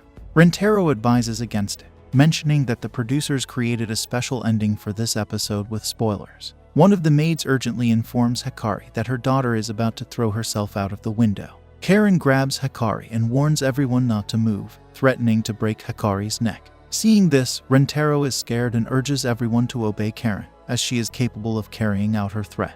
Karen instructs Rintaro to stop wasting time and go after Hikari so they can run away together. Rintaro asks what she's going to do, and Karen expresses confidence that Rintaro will come back to rescue her. She believes she can wait for him because she trusts Rintaro. Rintaro leaves the room, thanking Karen for her help. Hikari manages to slowly walk toward her daughter's room, despite Karen holding her. Karen is determined to stop Hikari at all costs, because if she can't prevent her from escaping, Rintaro and Hikari won't be able to share a moment together like during the bouquet festival. Karen tightens her grip on Hikari, emphasizing the strength of their friendship. Meanwhile, 2 guards watch Hikari from the window, observing the threat of her throwing herself. Rintaro finally arrives in Hikari's room, assuring her that everything is fine now because he's there to pick her up. Hikari finds it strange that he managed to get there, and Rintaro explains that Karen is holding her mother, making it impossible for anyone to stop them from escaping. Hikari expresses concern that even if they both escape, they will need to keep running away forever. She doesn't want to live a life that ruins Rintaro's life too, and considering these words, Rintaro contemplates their situation. Rintaro tells Hikari to stop the idea of throwing herself out of the window because it would ruin not only her life, but also his. He says he can't imagine living a life without her, and even if they have to live as fugitives, he'll be happy as long as she's with him. He reassures her of his love, expressing that he will always love her. In response, Hikari starts crying and confesses that she loves him too. She wishes to be with him forever. Rintaro instructs her to leave the balcony, but before she can move, fear overtakes her as the adrenaline drains from her body. Hikari becomes terrified of the height. To help her, Rintaro walks towards her to catch her. However, as she starts to fall, he catches her just in time to prevent anything worse from happening. Despite successfully catching her, he realizes that he won't be able to pull her back up due to her bad position near the window. Finally reaching her daughter's room, Hikari urges Rintaro to let go quickly to avoid both of them falling. However, Rintaro refuses and decides that they will fall together. He kicks the wall, changing the trajectory of their fall, and they land safely in a pool. Afterward, he hugs her and expresses relief that everything went well. Karen and Hikari go downstairs to check on things, and upon confirming that her friend is okay, Karen slaps Rintaro in the face. This is because she was very worried about his life. Hikari tells Rintaro that if they hadn't gotten out of the pool, both of them would be dead by now. She emphasizes again that his goal is to make her daughter happy, even if it means risking his life to do so. With this display of love, Hikari finally starts to believe in Rintaro's words. Hikari bows down and asks Rintaro to take care of her daughter. Seeing this, Rintaro understands that everything Hikari was doing was for the best of her daughter, even if it meant separating them and going against her own daughter's wishes. However, he believes that Hikari will live unhappily in these conditions. To change that, he promises to make both Hikari and her happy. Rintaro also expresses his desire for Hikari's mother to live the joyful life she once dreamed of. Hikari's mother then asks if that would be his answer to the statement she made before. Rintaro affirms, saying yes, and mentions that it would be an honor to date her too. Upon hearing this, Hikari is curious when her mother declared herself to him. Embarrassed and unsure of what to say, Hikari's mother simply hugs him. After that, Hikari invites the girls to a bath. While in the bath, they notice the giant bathtub and casually comment on its size. The conversation takes an unexpected turn when Kasari starts talking about Hari's chest, suggesting it's quite large. Hikari responds by mentioning her daughter, insisting she's not left behind in that aspect. To level the playing field, Kasari takes a potion that transforms her into an adult, sparking jealousy in Crane. Crane, feeling uneasy, decides to leave the bath and heads to Rintaro's room. When Rintaro sees her with her belly exposed, he blushes and informs her of the wardrobe malfunction. Crane quickly covers herself, teasing Rintaro about his reaction.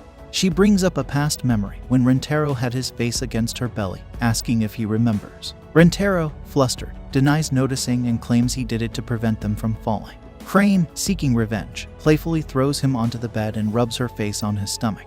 Rintaro jokingly comments that it feels more like a reward. As they share a private moment, Kasari unexpectedly opens the door, and the two pretend to be training together. After the incident, Hikari announces it's time for a sleepover. The girls find Hikari's clothes strange, and she explains that her mother loves cute things, immediately putting costumes on them. The girls are instructed to get dressed quickly, and when Rintaro sees them, he blushes and compliments their appearance. Hikari singles out Kasari and Shizuka, saying their clothes are the highlight. Rintaro and Hikari are taken aback, with Rintaro joking that they've made the universe blush. To add to his surprise, Kasari and Shizuka give him a joint kiss. Meanwhile, Hikari decides to go to the kitchen to drink water, and Rintaro offers to accompany her. On the way, she apologizes for her earlier excitement, and Rintaro understands that it was due to her suppressed feeling. He reassures her that there are plenty of enjoyable things ahead for them. Hikari blushes again and invites him to her room. They goes to room and start having fun. Meanwhile, Karen begins to miss Rintaro. Shizuka notices that they're taking quite a while to get water, making Hikari suspect that something might be wrong. Even though they're talking about her mother, Karen feels it's getting to be too much. Hikari decides to check on them and rushes towards the two. When they enter the room, they find Rintaro dressed up in cosplay as a girl. This excites all the girls, and they thank Hikari for the idea of dressing him as a woman. On the other hand, Rintaro turns red with embarrassment and falls to the floor in shame. Seeing him like this, Hikari gets worried and lies down on his chest. Hikari assures them that she can bring him back to life, but will need Nano's help. After a 5-minute wait, Nano appears with a prince to awaken the sleeping beauty, in this case, Rintaro. However, Nano is dressed as a man, surprising and freaking out all the girls. Hikari explains that only a kiss from a prince can wake the princess from her sleep. Nano takes Rintaro in her arms and kisses him, and as expected, he wakes up. Hikari is all silly about witnessing the scene, and Hikari goes to her to control her, mentioning that she is drooling. Karen joins in, stating that she's also drooling over the scene. Finally, Rintaro gets angry, takes off his wig, and declares that he's going to take a bath. Later, a maid shows up with a rope. Hahari and her daughter decide to go to the bathroom, planning to spy on Rintaro while he takes a shower. However, Karen thinks it's a bad idea and advises against it. Kasari, on the other hand, is excited about the idea, admitting that she's never seen a boy naked before. Nano supports Kasari, saying it makes sense to observe her partner's body to prepare for what's to come. Everyone is eager to see Rintaro, and Karen decides to join in, although she clarifies that she's not interested in seeing his body. As they get close to the bathroom door, Shizuka enters and questions if they shouldn't be afraid of disappointing Rintaro. Nano reassures her that nothing will happen if he doesn't know, but Shizuka is still scared. Hahari believes the guilt is too much for Shizuka to bear, so they decide to detain her. Hikari promises to bring back memories for Shizuka. Meanwhile, Rintaro suggests that the girls might try to take secret pictures of him. To avoid that, he decides to stay wrapped in a towel. When Kasari reaches the window, she realizes she can't see well because the glass is fogged up. Trying to get a better look, she puts her face closer to the window. When Rintaro sees her, he gets scared, thinking Kasari looks like a ghost. Karen quickly pulls Kasari back up, and when Rintaro looks back, the mysterious figure is gone, bringing him a momentary sense of relief. However, a drop of water drips on Rintaro's back, startling him again. In a hurry, Rintaro washes faster to get out of there as soon as possible. Suddenly, another mysterious person appears, watching him from the window. The situation becomes more mysterious and suspenseful as Rintaro tries to navigate the unexpected events in the bathroom. We then see Shizuka, who remains trapped and can't free herself. She worries that if she stays like this, the girls will embarrass Rintaro to the point where he'll feel guilty and ask for a punishment, like being dragged around the city as he lacks scruples. On the other side of the story, the girls give in to lust, burdening Rintaro with a heavy sense of guilt. They contemplate dragging themselves around the city as a form of self-condemnation. In the tragic end, Shizuka finds herself crying at Rintaro's grave, but she doesn't want to live like that. She attempts to break free again to stop the girls, but all she can do is roll away. Meanwhile, the maid shows the girls the attic, and Hahari suggests it as an alternative route to reach the bathroom and spy on Rintaro. They embark on their mission, and the maid wishes them good luck. Karen starts worrying about potential rats in the attic, but Hahari reassures her, mentioning that her team always keeps the place sanitized. Suddenly, Hahari feels something touching her leg and, in fear, drops her cell phone. Hikari also feels something and starts screaming. Amidst the despair, it turns out to be the family cat, and Nano tries to divert her focus from the mouse by recalling the numbers in Pi's formula. As for Shizuka, she encounters a ladder on her way, obstructing her progress. Despite the obstacle, she believes she needs to go through with it to save the world.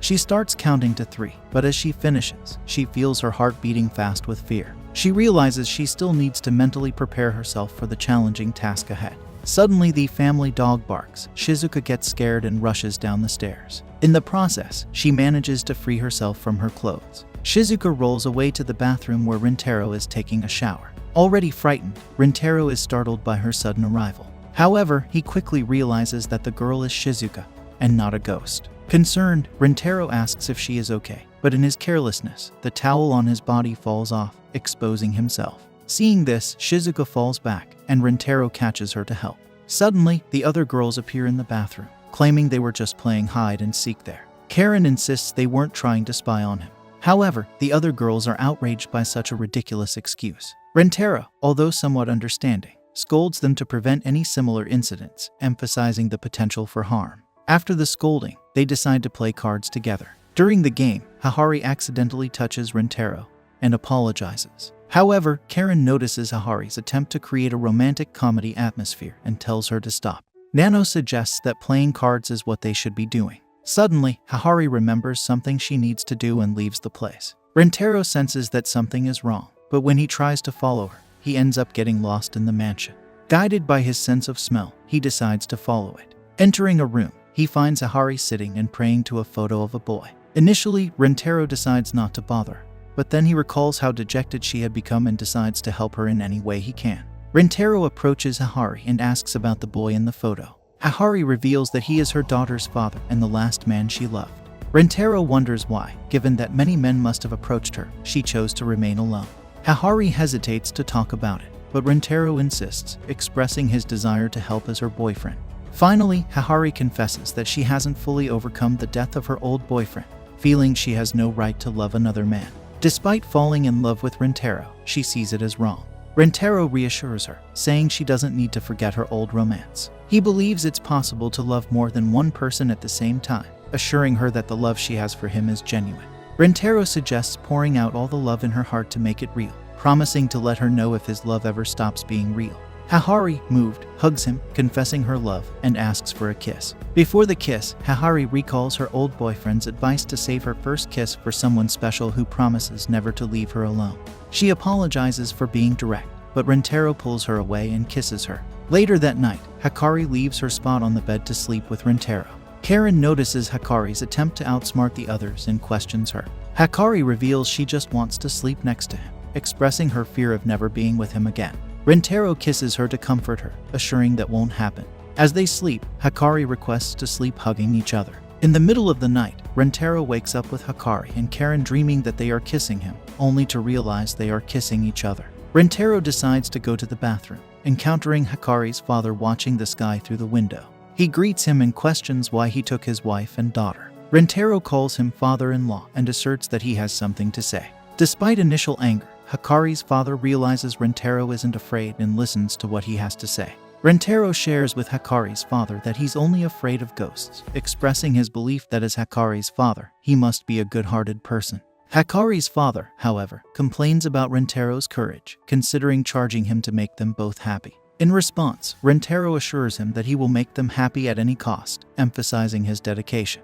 Hikari's father, having taken care of them for 16 years, appreciates Rentaro's sincerity, noting that no one else approached them with such dedication. Hikari's father feels grateful that Rentaro has brought a new love into Hikari's life. He explains that his intention was always to make the people he loves happy. Rentaro asks him to trust Hikari, and Hikari in his hands, and Hikari's father readily accepts. Rentaro expresses his gratitude for bringing Hikari into the world and making her happy long before Rentaro himself was born. As Hikari's father begins to shine, he explains that his trust in Rentaro has lessened his regrets for abandoning them. However, as he starts to move to the other world, Rentaro tries to pull him back, reminding him of their promise to take care of them together. The next day, Rentaro wakes up, questioning if it was all just a dream. The enchanting fairy tale night has come to an end. Rentaro gathers the other girls to leave, and Hikari invites them to visit whenever they want. As they leave the mansion, they temporarily go their separate ways. However, Hikari buys Rentaro's school just to be closer to him. When Rentaro goes to the mansion, the maid informs him that Hikari is at school, leaving him intrigued. Rentaro rushes to school during lunch break to clear up the confusion. As he runs back, a glimpse of his upcoming girlfriends is shown. Upon his arrival, everyone is waiting, and they share a joyful reunion, hugging each other. With this heartwarming conclusion, Season 1 ends. The story begins with Hikari sharing her wisdom, getting philosophical about how relationships tend to lose their spark after 3 months. She then points out the obvious. More than 3 months have passed since the last episode in 2023, and now it's 2025. The girls are not happy about this. Shizuka complains that she hasn't even had a proper conversation with Rentaro, while Hikari grumbles that she only got 2 episodes to date him. The other girls agree that Rentaro has been slacking. Hikari announces that she has a brilliant idea. Right on cue, Kusuri barges into the room with a mysterious potion. She proudly declares that it's a special medicine designed to make Rentaro love them all. Just like before. Kusuri starts mixing her concoction, but as expected, chaos follows. A massive explosion shakes the room. Rentaro, hearing the boom, rushes to the scene like a firefighter running into a burning building. He doesn't even look surprised. Instead, he sighs and points out that the season just started and they're already causing trouble. What he walks into is absolute madness. Everyone's souls have been swapped. Kahari and Hahari, realizing the gravity of the situation, try to stop the 100 Girlfriends theme music from playing in the background, shouting that it's no time for celebration. Rentaro, still trying to figure out what's going on, asks for an explanation. The girls tell him that Kusuri's experiment backfired and now all their souls are mixed up. Naturally, this leads to bickering and utter chaos. Rentaro takes charge, telling everyone to calm down and explain who's in whose body. Naturally, chaos breaks out. Kusuri, now in Hikari's body, is jumping around like a kid who just discovered sugar, gushing over her new figure. Then, without shame, she announces she needs to use the bathroom. Nano, now in Kusuri's body, panics and drags her away before things get any more embarrassing. Hikari, now stuck in Nano's body, struggles to walk straight. She ends up clinging to Rentaru for support. Rentaru doesn't even hesitate. He immediately recognizes her. Hikari is amazed and starts wondering if Rentaru has some secret soulmate radar. Meanwhile, Karain, now in Hikari's body, is over the moon about how tall and stacked she feels. She can't stop groping herself and marveling at the big bag's upgrade until Rentaru glances her way. She yells, "Stop staring, pervert!" which, of course, completely gives her away. Shizuka, now in Karain's body, stays quiet, making her the easiest to identify. Nano in Shizuka's body is her usual quirky self, so it's not exactly hard for Rentaru to figure that one out either. Despite the madness, Rentaru pieces everything together like a pro detective, correctly identifying everyone. The girls are impressed, but still stuck in the wrong bodies. Hikari, now in Kusuri's body, announces the solution. Rentaru has to kiss each of them to swap their souls back. The girls light up like it's Christmas morning, eagerly lining up to kiss Rentaru. Rentaru, looking like he's about to run a marathon, reluctantly agrees. One by one, the girls kiss him.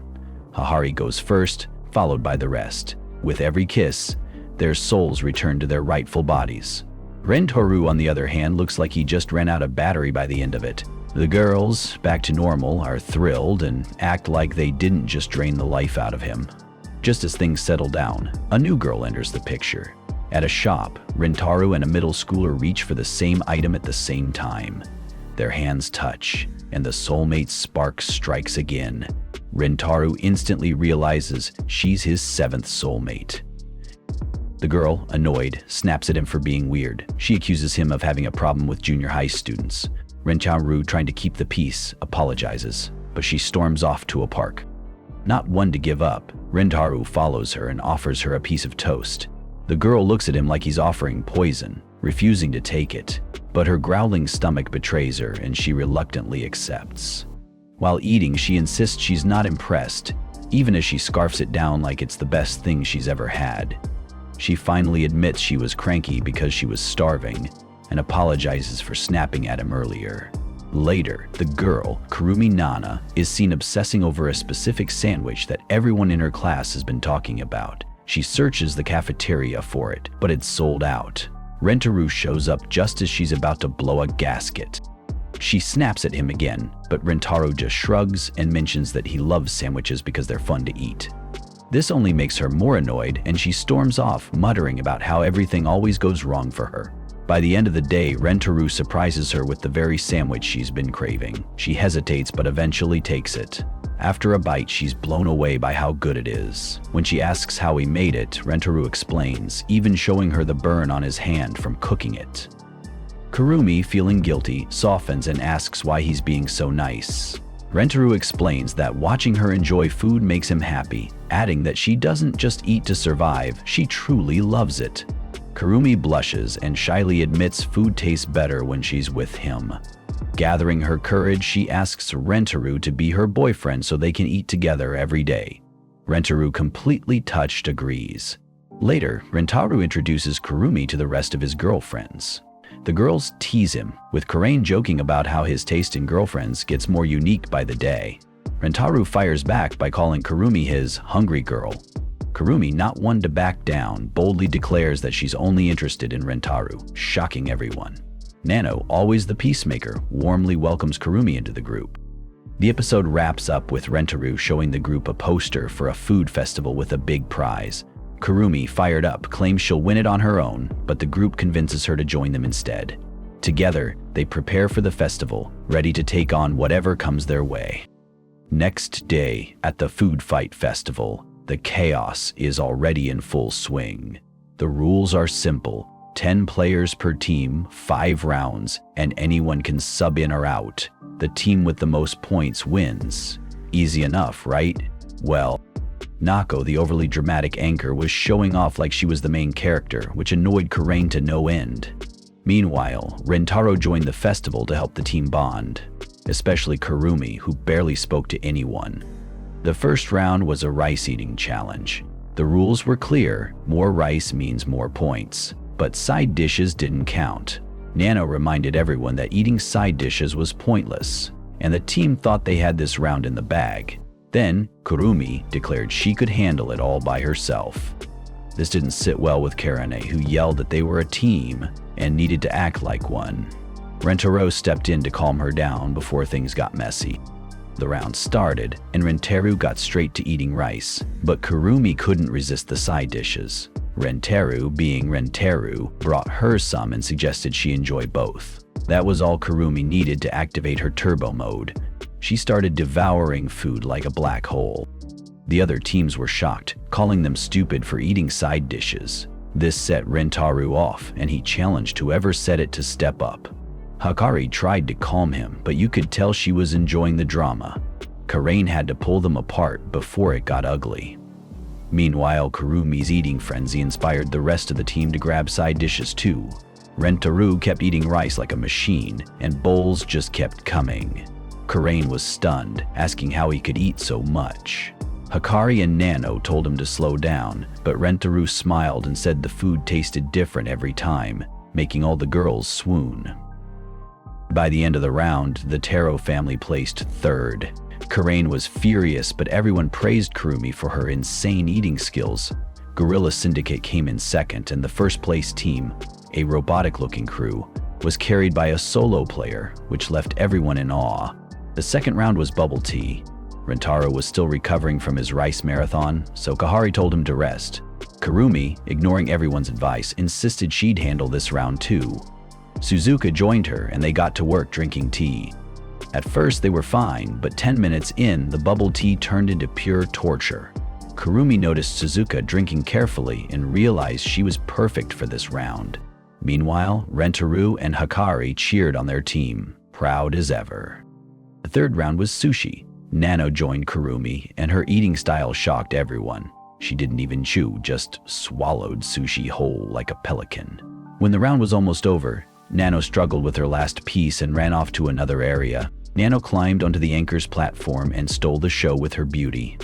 The audience was stunned, and all the boys fell for her instantly. Even I, your recap host, fell for her last season and still haven't recovered. Nano stylishly finished her sushi and secured second place, but she was clearly shaken. Rentaro, the hero, rushed to her side, gently picked her up, and carried her down like a prince in a rom-com. The third round was all about eating spicy mapo tofu. Kurumi was joined by Karane, who seemed perfect for this challenge since her fiery personality matched the dish. When the animator hinted at skipping details, Karane snapped, "Don't you dare cut my lines!" Kazuri calmly reminded her that they had limited running time. Next was the cake round, and Hare and Hikari joined Kurumi to help out. Everyone happily ate cake until they realized it was loaded with sugar. That's when panic set in. Too much sugar meant weight gain. Karain, unimpressed, scolded the team and sarcastically said, "If you eat too much sugar, the fat might even go to your chest." Inspired or desperate, two of the girls started shoveling cake into their mouths, hoping it would give them some extra cushioning up top. Apparently, even well-stocked shelves can always use more inventory. The round ended with Rentaro praising everyone's effort. Gorilla Syndicate, clearly confused, asked Rentaro how they managed to pull it off. Rentaro explained, "We're not doing this alone. We're working as a team. That's the power of love." Kurumi just stared at him, wondering what kind of romantic comedy he thought he was living in. As the final round approached, Kurumi, completely exhausted, asked how much longer this torture would last. Rentaro was busy massaging everyone's stomachs to help them recover, which led Kurumi to point out that he was probably in bad shape too. Rentaro smiled and said, "Once everyone's okay, I'll be fine too." Kurumi couldn't believe what kind of selfless guy she was dealing with. The final round was a ramen eating contest with the highest points on the line.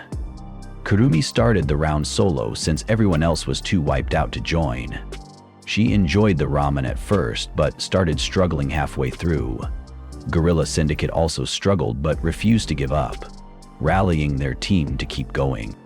The anchor announced that substitutions were allowed mid-round, so Gorilla Syndicate struck a dramatic pose and jumped back in. Then, just as quickly, an ambulance arrived. Gorilla Syndicate was eliminated, dramatically thanking everyone as they were wheeled out. It was hilarious, and probably not the best way to leave the competition.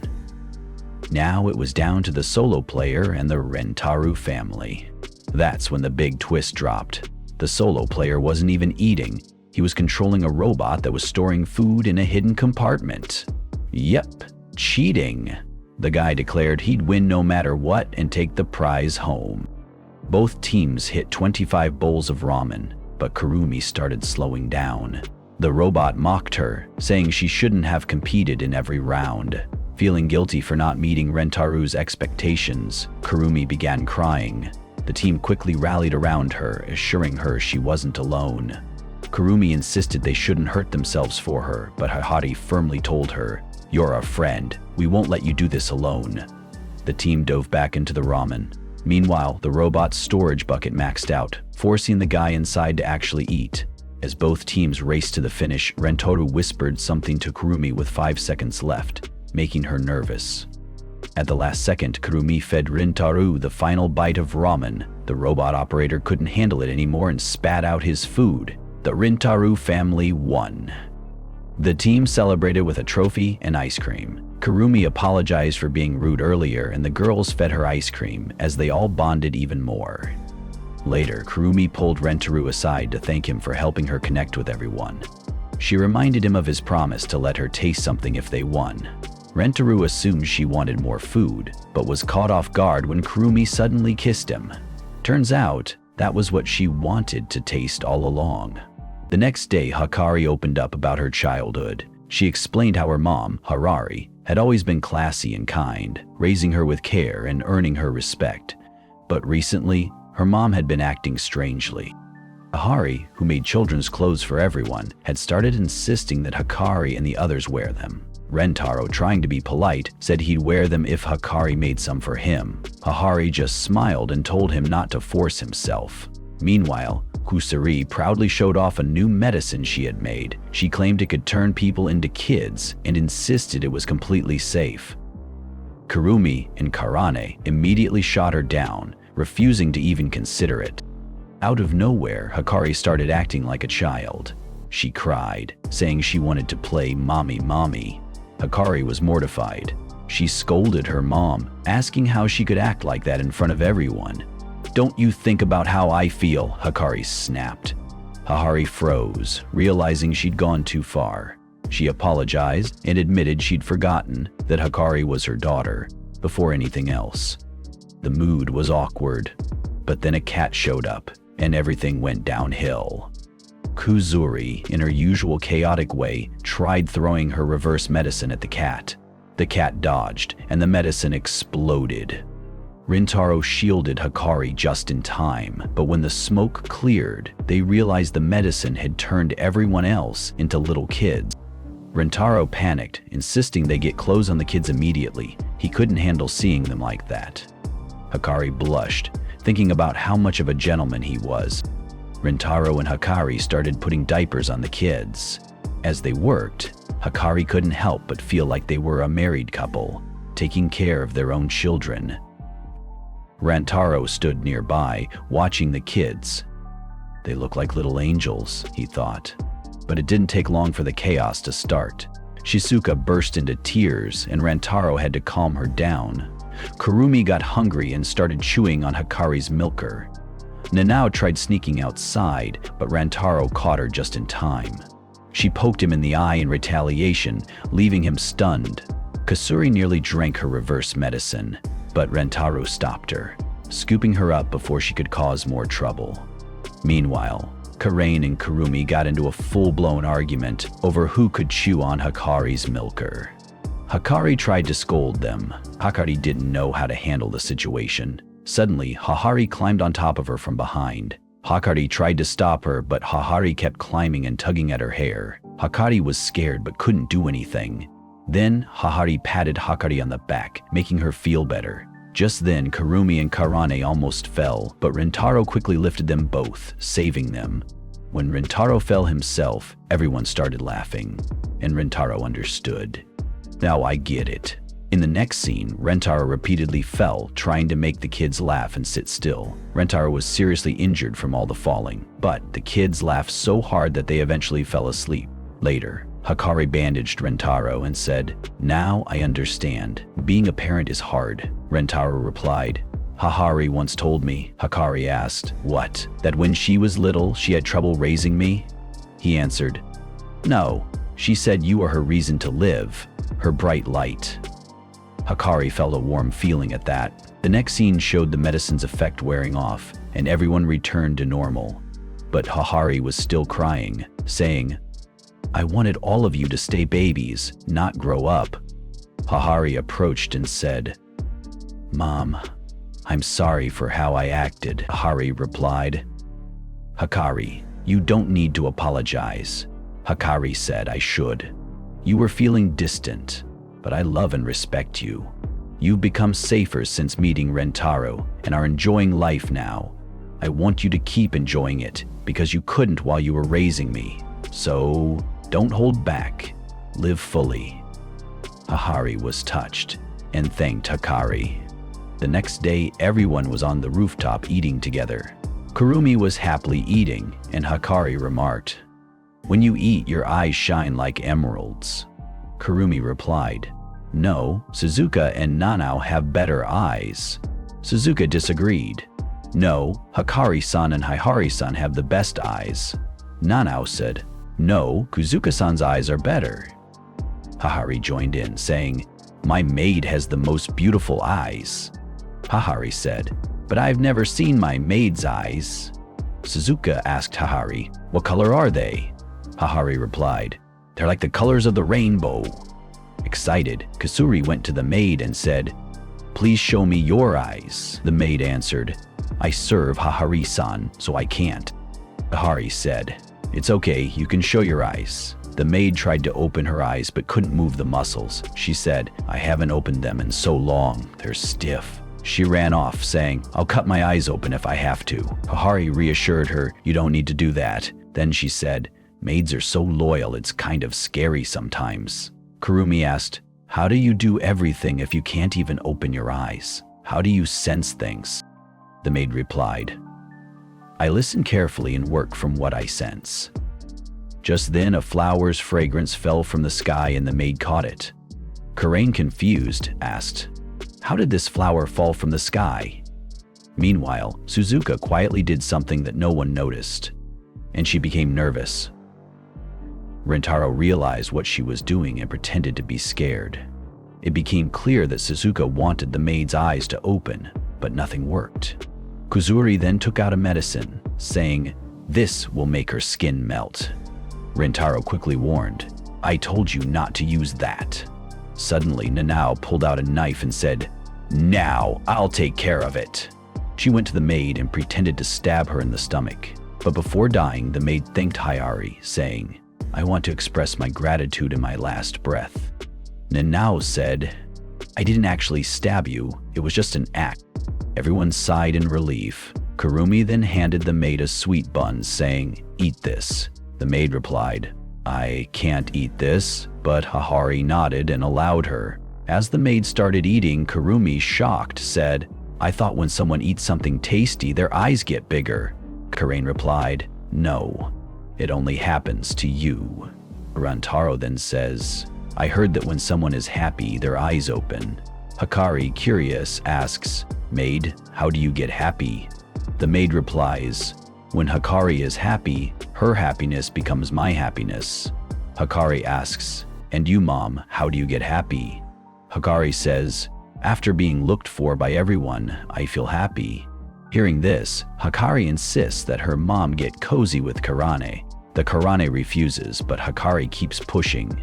After a while, Karain starts to warm up to Hikari's mom, but then Hikari pushes her away, saying, "I was just kidding. You were really getting cozy with my mom." Thought says, "She didn't open her eyes, even after scaring her, making her happy, feeding her, and even after experiencing sadness. I need to do something so she can see her eyes." He gets an idea and says, "I heard that if someone laughs, their eyes open." Karain responds, "But she's already laughing." Rintaro explains, "I mean, loud laughter." Karane asks, "How will you do that?" Rentaro says, "I'll tell her a funny joke." He tells her a joke, and the maid laughs lightly. Then Rentaro says, "This joke was told to me by Hahare-san," and that's when the maid opens her eyes. As their eyes meet, both of their bodies tremble.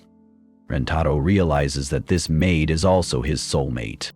The other girls are shocked when they see her eyes and ask, "How did she open her eyes?" Rentaro answers, "You've seen how loyal this maid is to Hahare-san. If Hahare-san tells a joke, she'll laugh." Everyone starts praising Rentaro, saying, "You're so clever." Meanwhile, the maid blushes deeply. Seeing this, Hahare teases, "Maid, are you in love with Rentaro now that you've seen his face?" The other girls are shocked and think, "I can totally understand that." One by one, everyone agrees the maid can stay because she's really nice, but the maid insists, "I can't. Rentaro-sama is my mistress's boyfriend." "Well, I can't have any romantic relationship with him even if someone kills me." Hahare then says, "Maid, you shouldn't hold back. You should express your feelings." The maid finally says, "Rentaro-sama, I want to be in a relationship with you." Rentaro is shocked, not knowing there was another girlfriend, and becomes nervous. The next day, Mito arrives to pick up Rentaro. Inside the car, Rentaro feels extremely shy. A flashback scene appears where Mito asks Rentaro if he would like to go out with her the next day. At that moment, Hahare suggests an idea. Mito should act as Rentaro's personal maid for a day. Rentaro thinks to himself that Hahare has given him an amazing opportunity to get closer to Mito. Back in the present, Mito asks Rentaro where he would like to go. Rentaro tells her to take him wherever she wants to go. Mito decides to take him to her lady's favorite place. She drives extremely fast, scaring Rentaro. Rentaro asks about Mito's favorite food and place. Mito responds that she doesn't really have a favorite place. They arrive at a beautiful location filled with cherry blossom trees. The view is breathtaking. Rentaro suggests having lunch and offers to buy something. He asks Mito what she would like to eat. Mito tells him not to worry about her and to buy whatever he likes. Rentaro thinks for a moment and then asks her to make something for him with her own hands. He assumes Mito won't be able to cook on the spot, but to his surprise, Mito quickly hands him a homemade lunch within a minute. It turns out she had prepared it in advance and brought it from home. Blushing, she admits that she was really excited while making it and hopes he likes it. When Rentaro takes a bite, he finds it absolutely delicious and thanks Mito. Overjoyed, Mito expresses her happiness that he liked it. Rentaro thinks to himself that she is really adorable. Rentaro notices Mito acting a bit strangely. He asks her about it and orders her to tell him what's wrong. Mito hesitates, but finally requests that he give her an order so she can fulfill his wish. Rentaro is shocked and wonders what kind of order he should give. To test her, he asks her to bring him a broken tree branch from nearby. Mito immediately fetches it.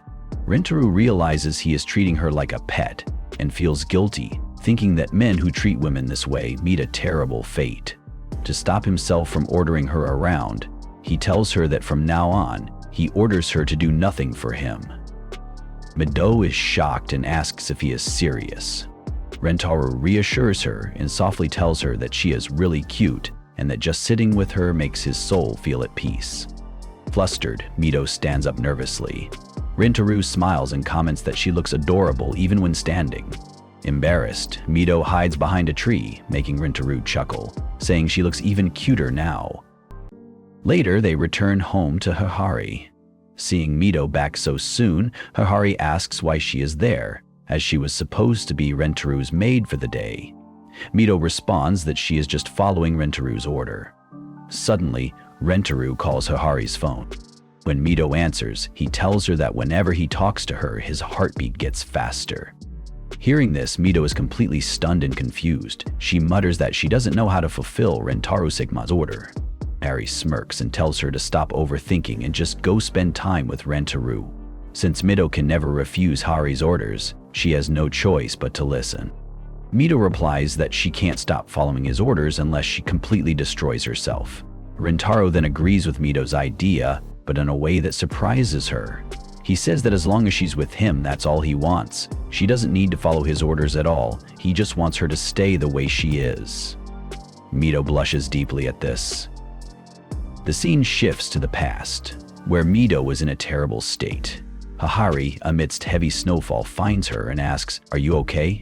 Mito responds, "My life is completely worthless. There's no purpose left in it." Hahari reassures her, "Don't worry, you will find a purpose to live. Your life will have meaning."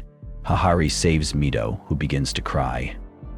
Back in the present, Rentaro expresses, "When you love someone and they are with you, that alone is enough. You being with me is more than enough." Mito becomes flustered and Rentaro adds, "I love you and I want you to always stay with me."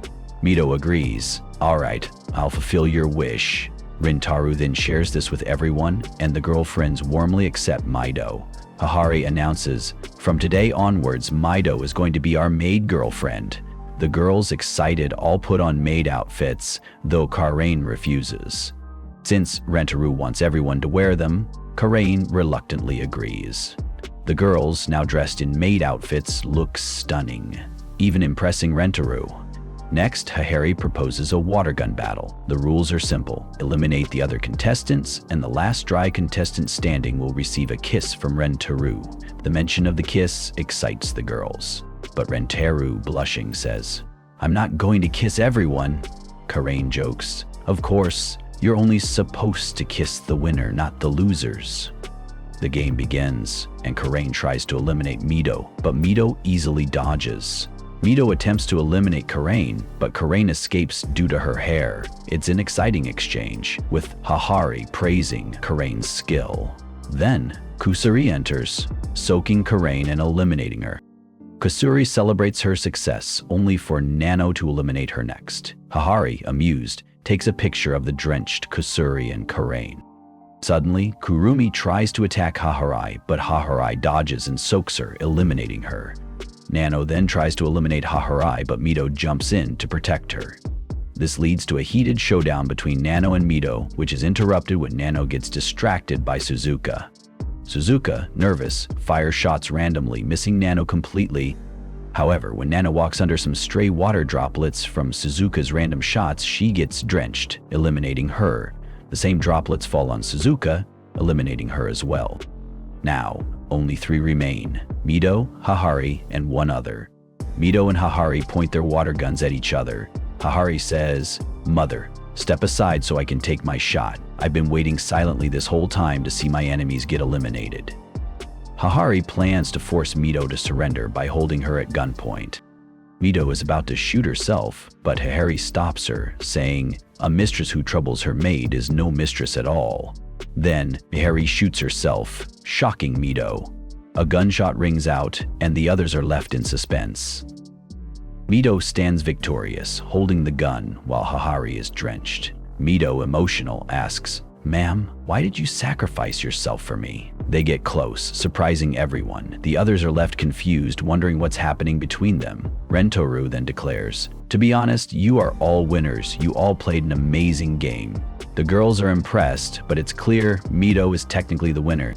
In the end, Rentaro and Mito share a kiss. Rentaro, however, gets drenched himself, causing Hahari to scream. The love god, clearly annoyed, yells, "Are you guys crazy? Who screams this loud?" The next day, all the girls feel troubled due to the food festival and other events, which have caused them to gain weight. They are visibly distressed, but Rentaro reassures them, saying that it doesn't matter to him because they all still look incredibly cute.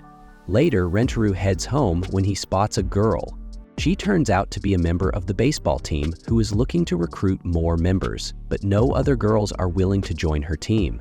Just then, Rentaro and the girl make eye contact, and a soulmate spark runs through them, revealing that she is going to be his 9th girlfriend. Flustered upon seeing Rentaro, the girl asks if he would like to join her team. Rentaro hesitates, pointing out that he is a guy. Hearing this, the girl apologizes and introduces herself as Sato Iku, a first-year student on the baseball team. Rentaro introduces himself as well and apologizes for wasting her time, but Sato reassures him that she wasn't doing much anyway. She then explains that if her team loses this time, the girls' baseball club will be shut down. However, they don't even have enough players at the moment.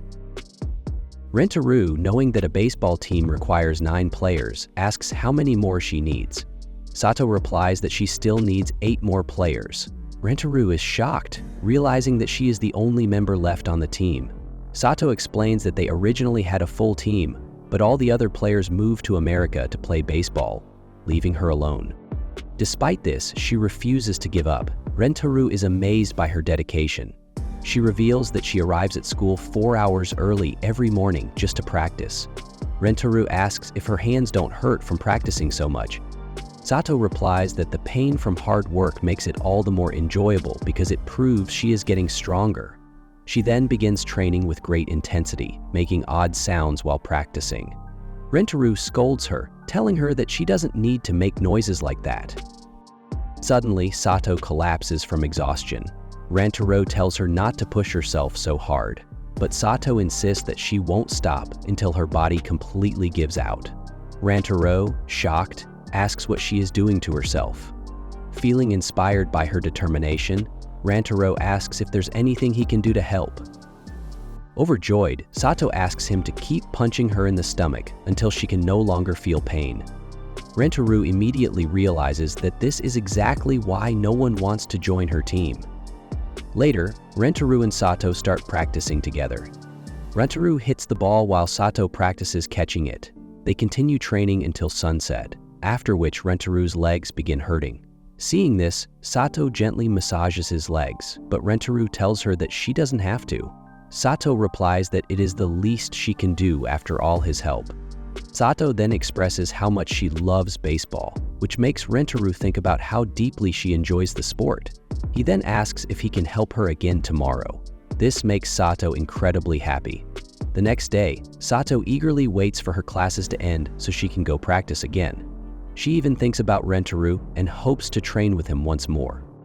She then realizes that she might be falling in love with him. However, when she goes to meet Rentaro, she sees him with one of his other girlfriends, AI, who is holding his hand. Shocked, Sato freezes. Later that evening, Rentaro arrives for practice, and Sato tells him that she wants to say something. Before she can confess, Rentaro interrupts her, explaining that he already has 8 girlfriends and doesn't know if he can make them all happy. Hearing this, Sato realizes that her first love has also become her first heartbreak. However, instead of being sad, she actually enjoys the pain. She exclaims that the suffering feels amazing. Rentaro is stunned, wondering what kind of girl she is and why she only seeks pain. Sato continues to express how painful yet exhilarating the heartbreak is. Rentaro, overwhelmed by her reaction, even coughs up blood from shock. Sato, seeing this, freaks out. A flashback then reveals that Rentaro had already noticed Sato watching him earlier. He initially thought it would be a problem, but then realized she was enjoying the pain of seeing him with another girl. Finally, Rentaro tells her that he knows she was aware of his other girlfriends, but still wanted to confess, just to experience rejection and the pain that came with it. Embarrassed, Sato begs him not to say it out loud. However, Rentaro reassures her, promising that he will always be there for her and make her happy. Sato hesitates, reminding him that he already has 8 girlfriends. Rentaro insists that even so, he will keep her happy until the day he dies, and will never let her be sad. He then dramatically declares that they will play baseball together and live their lives to the fullest. Moved by his words, Sato finally agrees and becomes his 9th girlfriend. Rentaro then remarks that the whole situation feels like a sports anime. Rentaro shared everything with his other girlfriends, introducing Sato to them and asking them to welcome her. Sato introduced herself, and although a little jealousy was inevitable, no one outright rejected her. At this rate, it felt like the entire rooftop would soon be filled with his girlfriends. Rentaro then mentioned that Sato had a particular fondness for pens. In response, Sato admitted that she had seen all of them before and always felt she could never compete with them. The other girls found her humility endearing and quickly warmed up to her. Soon, they were all engaged in conversation, asking Sato about her hobbies, favorite colors, and food preferences. At that moment, Rentaro brought up the real reason he had gathered them. He explained that Sato's baseball club was at risk of being shut down, and he wanted them all to help save it. Kurain was the first to refuse, as expected. Hahari too hesitated, explaining that most clubs had already shut down, and that if she used her influence, it might harm the school's reputation. Rentaro quickly reassured her that there was no need to go that far, but he realized they needed another plan. That's when Hikari had an idea. She asked Rentaro if he would be involved as well. Rentaro confirmed that he would be there to support them. This was the perfect opportunity for the girls to get some exercise while playing sports, and perhaps even shed a little weight. With that in mind, they all agreed to help Sato, much to her delight. However, Kurain and Hikari soon pointed out a problem. Mido, Hahari, and Kurumi couldn't participate since they weren't high school students. The three were shocked and disappointed, complaining that they wouldn't even be able to lose weight now. Meanwhile, Rentaro was relieved that they at least had 6 members for the team. Kurane then reminded everyone that baseball was a team sport, which only strengthened Rentaro's resolve. He declared with determination that through the power of love, he would turn them into a real team. And so, practice began. Their first drill was catching practice. Kurain showed great skill, but Hahari's weak throws made it seem as though she had no energy at all. Most of the others weren't much better, tossing the ball randomly without control. Kurumi, on the other hand, had an unusual problem. She kept treating the baseball like candy, a habit she had developed from eating ball-shaped sweets as a child. At one point, she even attempted to bite the ball. Hikari immediately scolded her, reminding her that she was supposed to catch it with her hands, not her mouth. After catching practice, they moved on to learning how to properly hold a bat and swing. The way some of them gripped the bat even resembled a reference to Zoro's sword stance from One Piece. While a few managed to swing correctly, most struggled. Their training continued late into the night, leaving everyone exhausted. As they prepared to head home, Rentaro asked Sato if she was leaving as well. Sato, however, chose to stay behind for additional practice. The next day, when everyone arrived at school, they were sore from the intense training. However, they were shocked to find Sato still practicing ice manjushi. She hadn't stopped since the previous night. Her vision blurred from exhaustion, and before anyone could intervene, she collapsed, smiling through the pain and exclaiming how much she loved it. She was taken to the nurse's office, where the others watched over her, agreeing that she was pushing herself too hard. No one should train to the point of complete physical exhaustion. Later, during class, the girls returned to their classroom while Sato rested in the infirmary. When she finally woke up and attempted to get out of bed, she was startled to find Hahari hiding underneath it. No one could quite explain why she was even there. Just then, Rentaro arrived and urged Sato to rest, pointing out that she was clearly exhausted. Sato, however, refused, insisting that she had to keep practicing. The team was depending on her, and if she could master hitting home runs, she was confident they would win the game. Rentaro understood her determination, but reminded her that they were still in class and that she couldn't practice at the moment. Sato smirked, teasingly questioning why he was in the infirmary instead of class himself. Without hesitation, Rentaro admitted that he had come under the excuse of going to the restroom. Sato laughed, grateful for his concern.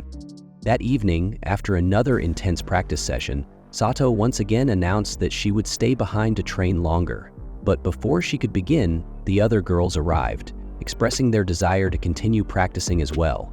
Both Sato and Rentaro were taken aback. The girls explained that after seeing how hard she worked, they couldn't just treat this like a game anymore. They were a team, and if Sato was giving it her all, then they would too. Kasuri also chimed in, vowing to train hard and help them win. Overwhelmed with joy, Sato beamed at their support, while Rentaro found himself getting emotional. And with that, they were all ready to become great baseball players. That's it for this episode. Thanks for watching. The team had been practicing hard for more than 2 weeks, and now their big match was finally about to begin. Just as they were about to step onto the field, the girls noticed that 3 of their teammates were missing. Rentaro quickly explained that he had arranged for 3 substitute players to help them, but right at that moment, everyone received a message. Those 3 girls had all fallen sick at the same time and wouldn't be able to play. Rentaro's heart sank as he realized the situation. He wasn't sure what they were supposed to do now.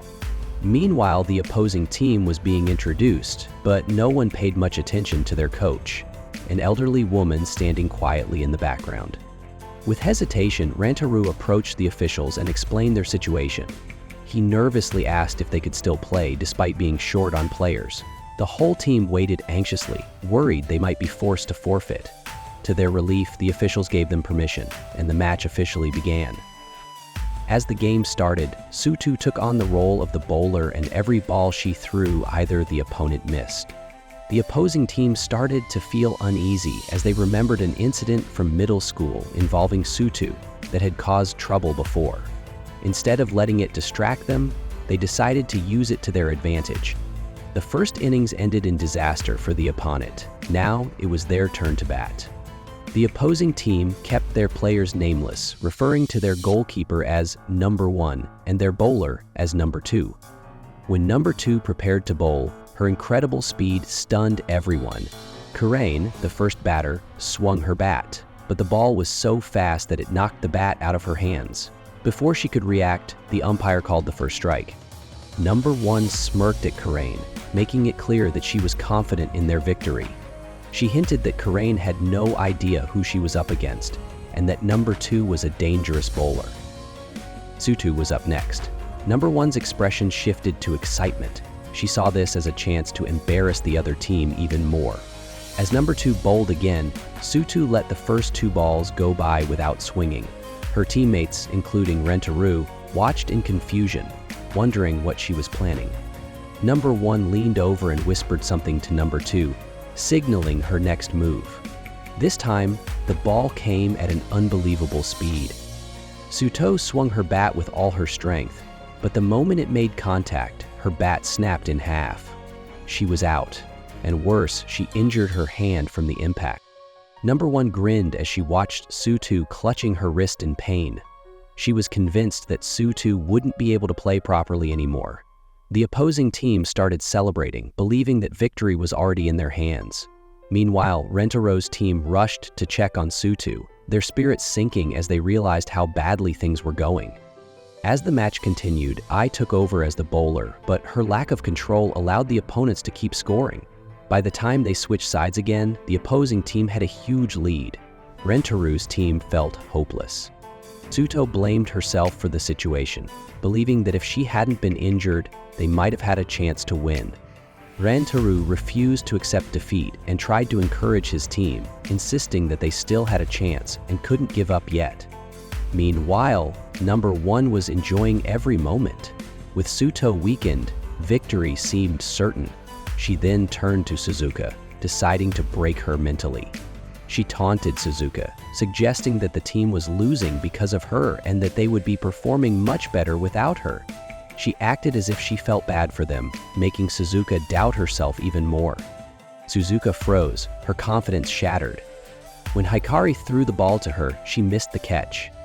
Even when she tried to throw it, her aim was completely off. The opposing team took advantage of her hesitation, scoring run after run while Suzuka stood frozen, too afraid to move. After that, Shizuka starts crying a lot and says that she feels she is the reason the team will lose the game. She pleads, "Please, don't make me play," and becomes very emotional. The others reassure her, telling her that this is absolutely not true. Kasuri realizes that number 1 was saying something to her, which might be why everything is happening this way. We then see all the players, including Ritaru's family, and it seems like they are all in a state of depression, as if they have already given up. Watching this, Karain clenched her fists. She had enough of number 1's insults. Without hesitation, she stepped forward and shouted for her to stop talking. The next ball came flying toward her, and this time she didn't hesitate. With a powerful swing, she smashed it with perfect precision. Her eyes burned with determination as she hit the ball, wanting to prove herself and stand up for her teammate. At that moment, something unbelievable happened. Karain's entire body started glowing, as if she had awakened some hidden power. Hikari stepped up next, and just like Kurane, she began glowing too. With incredible power, she struck the ball and sprinted across the field at lightning speed. Rentaru, witnessing the unbelievable transformation, shouted with all his might, urging everyone to give it their all. One by one, every member of the team started glowing, their abilities reaching new heights. The opposing team stood in shock, fear creeping into their expressions. Even Suto, who had been badly injured just moments ago, was suddenly standing tall, as if completely healed. Number 1 is unable to understand what suddenly happened to her. Then, the entire Rentaru family is shown, now transformed into the Super Rentaru family. This means that even the Super Saiyan concept from Dragon Ball Z has been introduced here. At that moment, the opponent team has 9 points, while the Ratar family has 6. Kusuri steps up to bat. She touches the ball and starts running. As an opponent player is about to tag her, Kusuri suddenly shrinks in size and reaches the safe zone. The opponent player is extremely shocked and claims that this is unfair and counts as cheating. However, Kusuri dismisses the accusation, arguing that whether her body is big or small, it shouldn't matter. The referee confirms that there is no cheating involved. Next, Hahari steps up to bat. She is motivated by the thought that if she plays well, Karan might kiss her. With this excitement, she lightly hits the ball and starts running. She is about to be out, but somehow, a part of her body barely manages to reach the safe zone in time. Meanwhile, Mado starts crying because Hahari gets badly injured, but Rentaru is extremely happy, creating a humorous scene. After this, Suzuka takes her turn at bat. Seeing her, number 1 becomes overjoyed, believing that the game is as good as won. However, Suzuka is fully prepared. She recalls Ratar's reassuring words, telling her not to worry and reminding her that, no matter what, she is part of their family and that together, they will win the game. As the ball approaches, Suzuka holds the bat in a very unusual way. She hugs it, resulting in the ball barely touching the handle and leading to a weak hit. Despite this, she starts running. Number 1 quickly throws the ball to an opponent player in an attempt to get Suzuka out. However, instead of tagging her, the opponent player pauses and compliments Suzuka, telling her she played really well. Realizing that their victory might slip away, number 1 reassures herself that the next batter is Suto. As Suto approaches the plate, everyone encourages her not to give up. Rentaru takes her hand and tells her that he has noticed something is wrong. He recalls seeing her play excellent baseball before, but today she seems to be holding back. He reminds her of the moment she had a perfect opportunity to hit a home run, but chose not to. He then asks her to reveal what is troubling her. Suto finally admits that back in middle school, she once hit a powerful home run, but the ball struck a girl's head, causing a serious injury with heavy bleeding. Since that incident, she has been afraid to hit home runs and has been unconsciously holding herself back. She then reassures Rentaru that this time she will not hesitate. She is determined to hit a strong home run and secure victory for the Ratar family. With renewed confidence, Suto gets ready to give her best. The ball is pitched toward her and she prepares to swing. However, at the last moment, memories of her past trauma return, causing her to hesitate and barely make contact with the ball, resulting in a foul. She misses again on her second attempt, leaving her with only one last chance. Determined not to fail, she tells herself that she must hit the shot and ensure the team's victory. Number 1 signals the pitcher to throw a dangerous pitch. The pitcher, number 2, follows the instruction and delivers a brutal throw. Suto recalls how the last time she faced such a pitch, her bat had broken upon impact. Number 1 is confident that they have already won, believing Suto will not be able to hit the shot. However, Suto is prepared. She swings with all her might, hitting the ball with such force that her clothes tear in the process. Just as she is about to hesitate once again, she hears Rentaru's voice from the audience, telling her not to hold back and promising that he will catch the ball. Encouraged by his words, Suto swings powerfully, sending the ball flying at an incredible speed. Rentaru, seeing the ball coming toward him, decides that he must catch it no matter what. Using all his strength, he jumps and successfully catches the ball, but his clothes end up completely torn in the process. This final hit results in a home run, securing victory for the Rentaru family. Everyone celebrates. Suto then approaches Rentaru, who is embarrassed due to his torn clothes. Seeing this, he blushes and pleads with her to wear some clothes because he finds the situation humiliating. Without warning, Suto suddenly grabs Rentaru and kisses him. Rentaru, as always, seems to have incredible luck in such moments. After the kiss, Suto thanks him. Next day, Rentaru and his family are traveling somewhere. As they move through the area, a girl walks past them, nearly colliding with Rentaru. However, before he can notice her, the sudden arrival of the gorilla gang distracts him, allowing the girl to pass unnoticed. Later, the family gathers for a karaoke session. The atmosphere is lively as each member takes turns singing, showcasing their incredible talents. Rentaro is completely mesmerized by their performances, overwhelmed with admiration. As the music plays on, the group continues to enjoy themselves, lost in the fun and excitement. Izuka steps outside for a moment to drink some water. Unintentionally, she begins singing beautifully, without any accompaniment. Unaware of how good she sounds, she continues until Rentaro suddenly appears, startling her. Embarrassed, she immediately apologizes, expressing doubt about her presence and feeling that she is not contributing anything meaningful to the event. As Rentaro listens to her concerns, he recalls that he was the one who had invited her. Suzuka expresses her insecurity about singing, questioning her reason for being there. Rentaro understands and contemplates that if she is uncomfortable, there is no need to pressure her. However, she eventually confesses that she has never sung in front of anyone before and is scared of doing so. Rentaro reassures her that as long as she enjoys herself, there is no obligation to sing unless she genuinely wants to. Encouraged by his words, Suzuka contemplates her choices. She recalls Rentaro's perspective on karaoke. It is not about perfection, but about enjoying the experience. With renewed confidence, she resolves to sing for the first time in front of her family, determined to believe in herself. Meanwhile, Kushiri, always engaged in her peculiar experiments, had prepared a special drug. This drug was not designed for beauty, but for charisma, making anyone who consumed it appear to be the greatest singer in the world.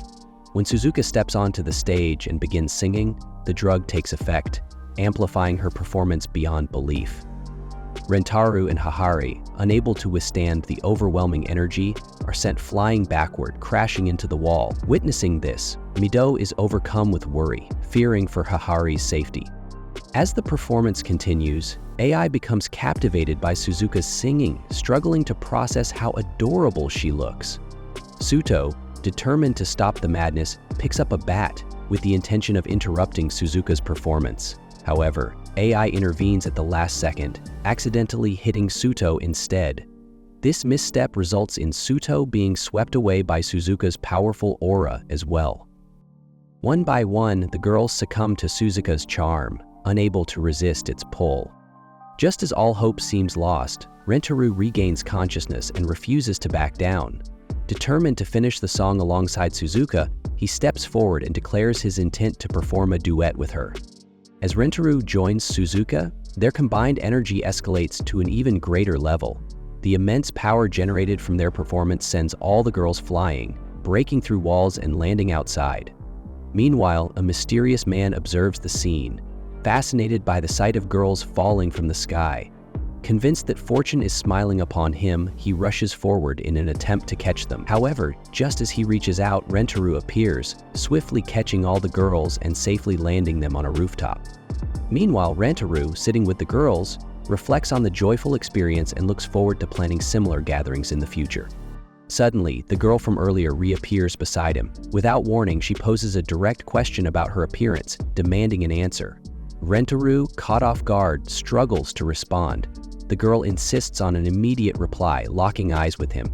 In that instant, an undeniable connection surges between them, the unmistakable sign of a soulmate bond. Rentaro realizes the significance of the moment. He has just encountered his 9th girlfriend.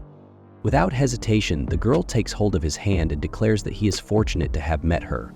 Without giving him a chance to react, she asserts that they will go on a date, during which he must act as her lover.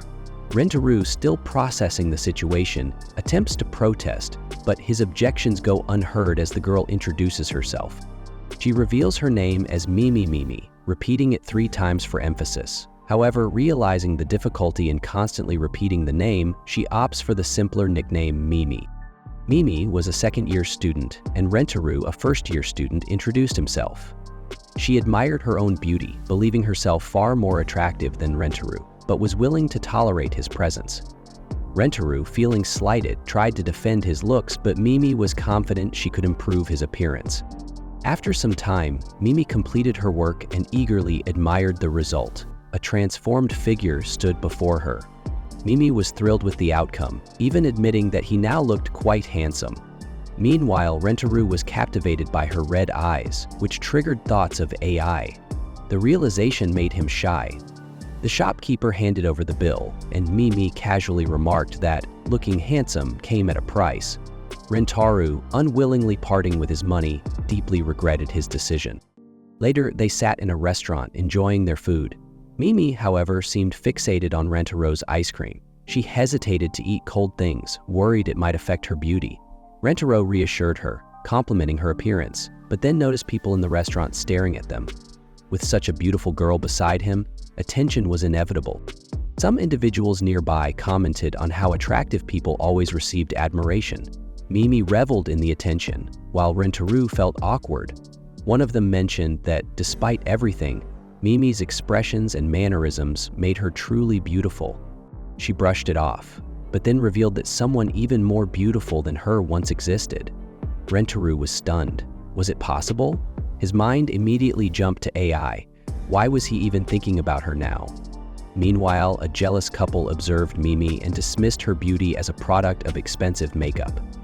Rentaro wanted to shut them down, but Mimi handled it herself, confidently delivering a striking response. Rentaro recognized the line from a movie, and Mimi, with a smirk, claimed her beauty gave her the right to say it. She explained how she maintained her appearance, working part-time to afford beauty products and learning difficult languages to enhance her elegance. She measured her beauty by the jealousy she provoked. The more envious people were, the more she knew she looked stunning. The jealous boy grew agitated, calling Mimi arrogant. He grabbed a juice can and hurled it toward her. Before it could hit her, Rentaru jumped in the way, his clothes soaking in the spill. Mimi was shocked. Security intervened, but the attacker attempted to flee. Meanwhile, Mimi confronted Rentaru, questioning why he would go so far for her. Standing close, he nervously apologized. She was taken aback. He had willingly ruined his expensive clothes just to protect her. The attacker soon found himself slipping on the juice, his own favorite clothes at risk. Just before he fell, Rentaru caught him.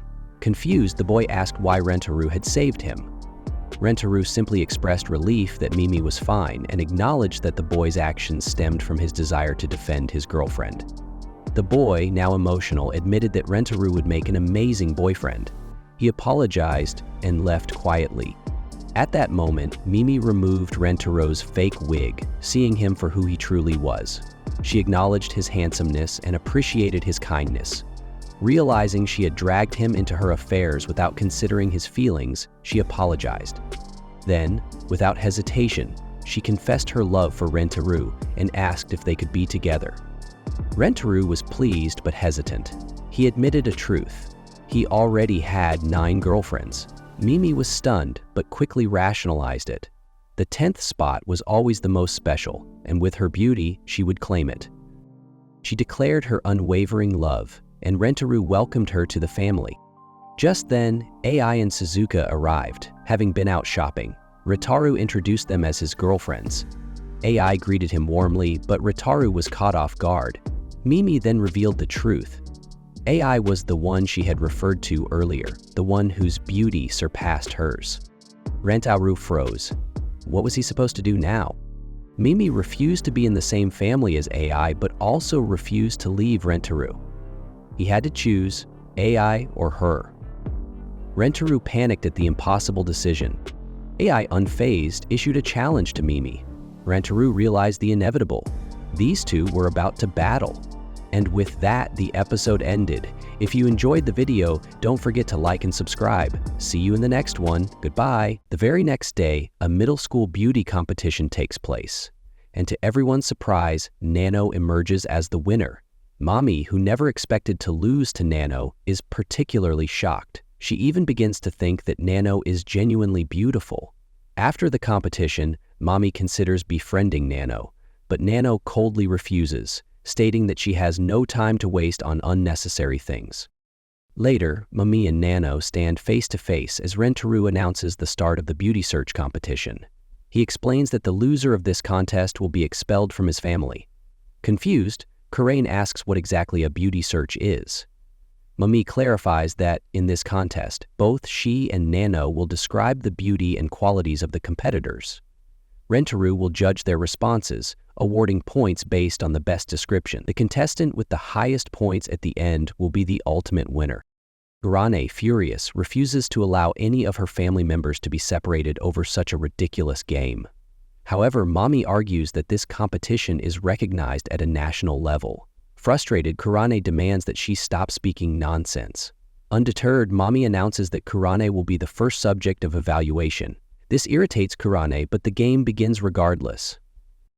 Mami starts by describing Kurane's inner beauty, earning Rentaru's approval and securing a point. Nano follows up by praising Kurane's almond-shaped eyes, also receiving a point. Mami then compliments Kurane's golden hair, and the game continues in this manner. Initially, Kurane feels annoyed by the excessive praise, but as the compliments pile up, she begins blushing and secretly enjoying the attention. Hakari adds to the admiration by complimenting Kurane's unique style. One by one, the other members of Rentaru's family join in, highlighting her beauty. Soon, everyone finds themselves blushing from the overwhelming praise. Hakari suddenly realizes that Nano has taken a significant lead in the competition. The next round features Suzuka, and since Nano has spent the most time with her, this round proves to be a difficult challenge for Mami. As the round progresses, Nano wins the first turn and praises Suzuka's calm nature, calling it cute. However, Rentaru is unimpressed and refuses to grant her a point. Nano is taken aback. When Mami's turn arrives, she compliments Suzuka's long skirt, which Rentaru appreciates, awarding her a point. Nano tries again, stating that Suzuka's way of expressing emotions through small words is adorable, but Rentaru remains unimpressed and denies her another point. Shocked and filled with self-doubt, Nano begins to question why she is failing despite knowing Suzuka so well. Finally, the competition reaches its last round, hosted by Mito. Mamu goes first and states that she likes Rentaru's eyebrows. Mito hesitates but is about to grant her a point when Rentaru interrupts, asking if she is sure about that. Suddenly, Mito and the rest of the group are left in shock, because Rentaru regularly shaves off his eyebrows, making it impossible to award points for them. Next, Nano praises Rentaru's fashion style, but Rentaru immediately rips his own clothes apart, preventing anyone from earning points for that either. The girls are left utterly speechless by his actions. As a result, the round ends with both Nano and Mami receiving 0 points. The room falls silent as everyone stares at Rentaru, who now looks hilariously different. He then declares the beauty search competition over, with no winner. Hakari, observing the situation closely, realizes that Rentaru deliberately destroyed his own beauty to ensure that no one in his family would be expelled. Touched by his selfless act, she admires him even more and proclaims that this is Rentaru's true beauty. Mami, realizing that no one was expelled, becomes emotional. She decides to leave Rentaru's family, but Nano stops her, apologizing for how she treated her in the past. However, Mami insists that it is too late. Nano, acknowledging her mistake, admits that after joining Rentaru's family, she has come to understand the joy of spending time with people. As memories of their shared moments flash through her mind, she expresses her desire to change and become friends with Mami. Mami, touched but emotional, recalls that she had admired Nano's beauty from the very beginning, which is why she participated in the competition in the first place. Realizing she has gained a beautiful friend, she finally accepts Nano's friendship. In the next scene, Rentaru introduces his 10th girlfriend to the other 9. By now, the girls have grown accustomed to these introductions, so no one protests. Meanwhile, as Mami joins the family, she confidently boasts about her beauty. She even approaches Kusuri, claiming that she will enhance her beauty, and immediately begins applying makeup on her. After this, Kusuri's face is revealed, looking completely different, stunning and unrecognizable. The other girls also find her incredibly attractive and start taking pictures of her. Kusuri then goes to show herself to Rentaru, who as always acknowledges her beauty. Without warning, Kusuri suddenly kisses Rentaru, leaving Mimi in complete shock. A thought crosses her mind about how kissing a lover is said to increase beauty-enhancing hormones, making people even more attractive. Excited by this realization, she becomes determined to test the theory. The idea quickly spreads, and soon the other girls become enthusiastic about the possibility of becoming even more beautiful through kisses. Hahari, overwhelmed with excitement, eagerly anticipates the moment. Kasuri then introduces an experimental lip balm, known as kissing lip balm, which intensifies the sensations during a kiss. Nano is the first to apply it and immediately rushes toward Rentaro, completely caught up in the moment. Her reaction is intense, and she finds herself overwhelmed by the experience. Rentaro, too, realizes that this kiss felt far more intense than before. Next, Kusuri prepares to kiss Rentaro, but becomes so overexcited that she embarrasses herself. Despite enjoying the experience, those nearby find her reaction excessive and attempt to keep things under control. Mido then applies the lip balm and moves in for her turn. The sensation overwhelms her, making her completely lose herself in the moment, nearly melting into Rentaro's embrace. As the sequence continues, Hahari steps forward, the excitement overtakes her, and her actions become increasingly bold. Just as things begin to escalate, others step in, pulling her away before she takes things too far. Satori then gets her chance, experiencing a similar overwhelming sensation. Her body reacts involuntarily, her legs trembling under the intensity of the moment.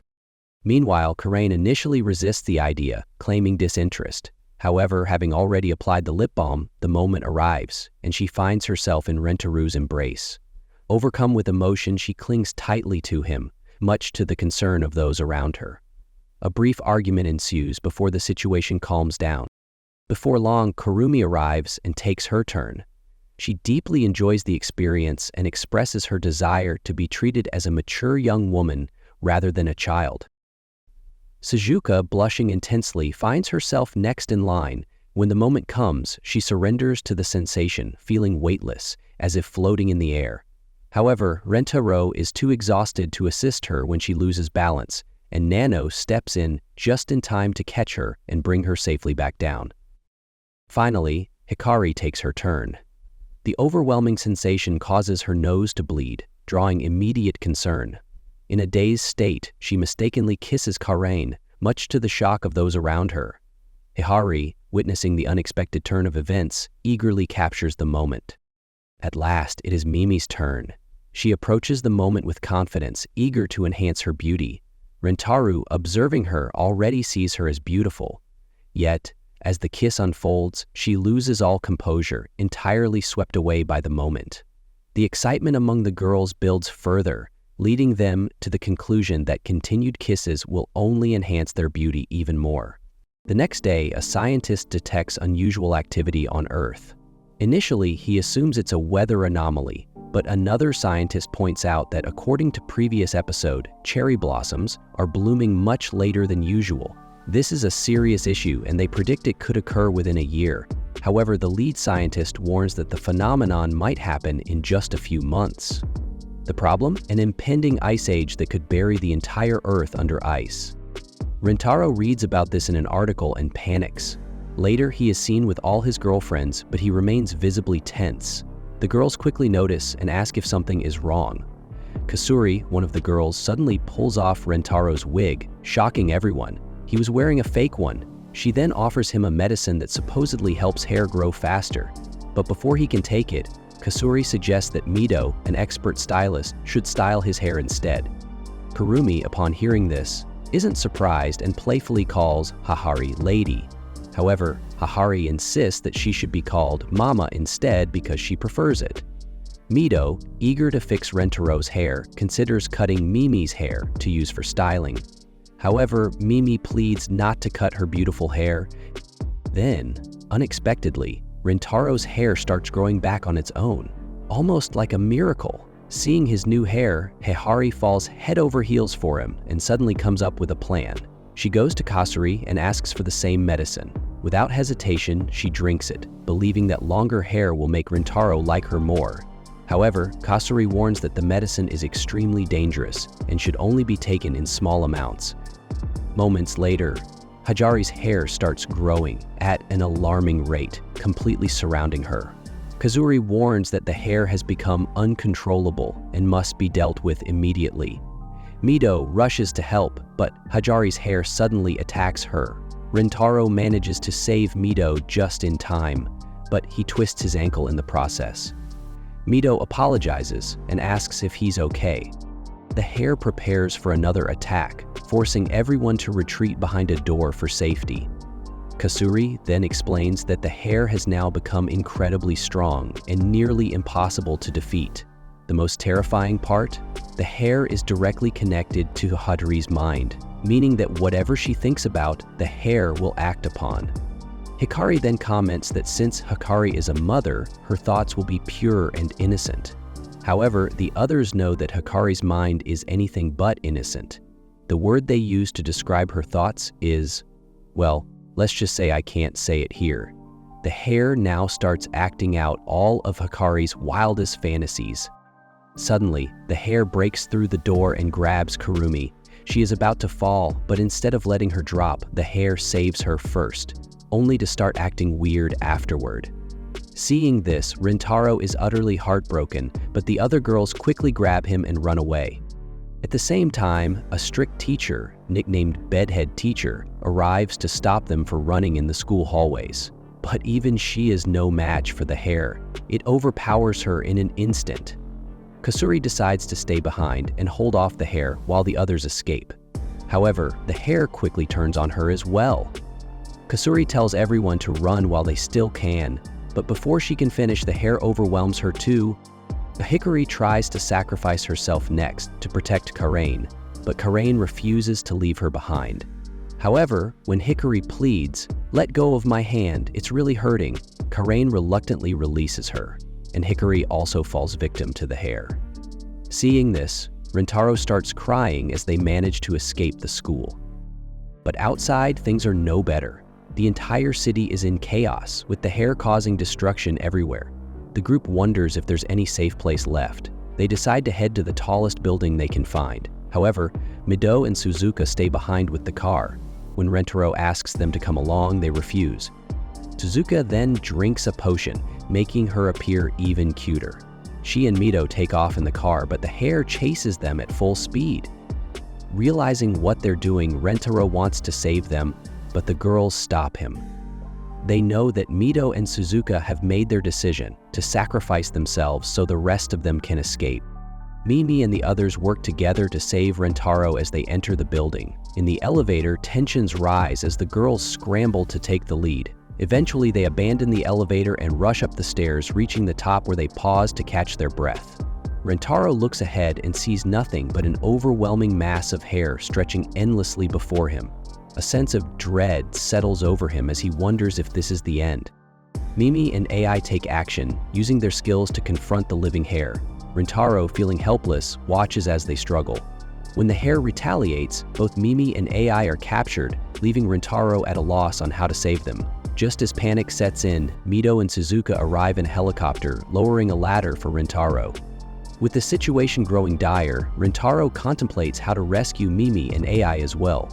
His resolve to put an end to the chaos deepens when he realizes there may be an escape route hidden within the mass of hair. At the same time, Hikari remains unconscious, haunted by guilt. Rentaro, reflecting on past moments, trusts that Hikari will ultimately protect him, just as she had saved Kurumi before. Determined to free her, he pushes forward. But before he can act, the hare strikes, overwhelming him. Rentaro wakes up in an unfamiliar place, disoriented. A mysterious figure, Hikari's husband, appears before him. Acknowledging Rentaro's efforts, he expresses his trust in Rentaro to protect Hikari. Before disappearing, he offers a final push, sending Rentaro back into reality.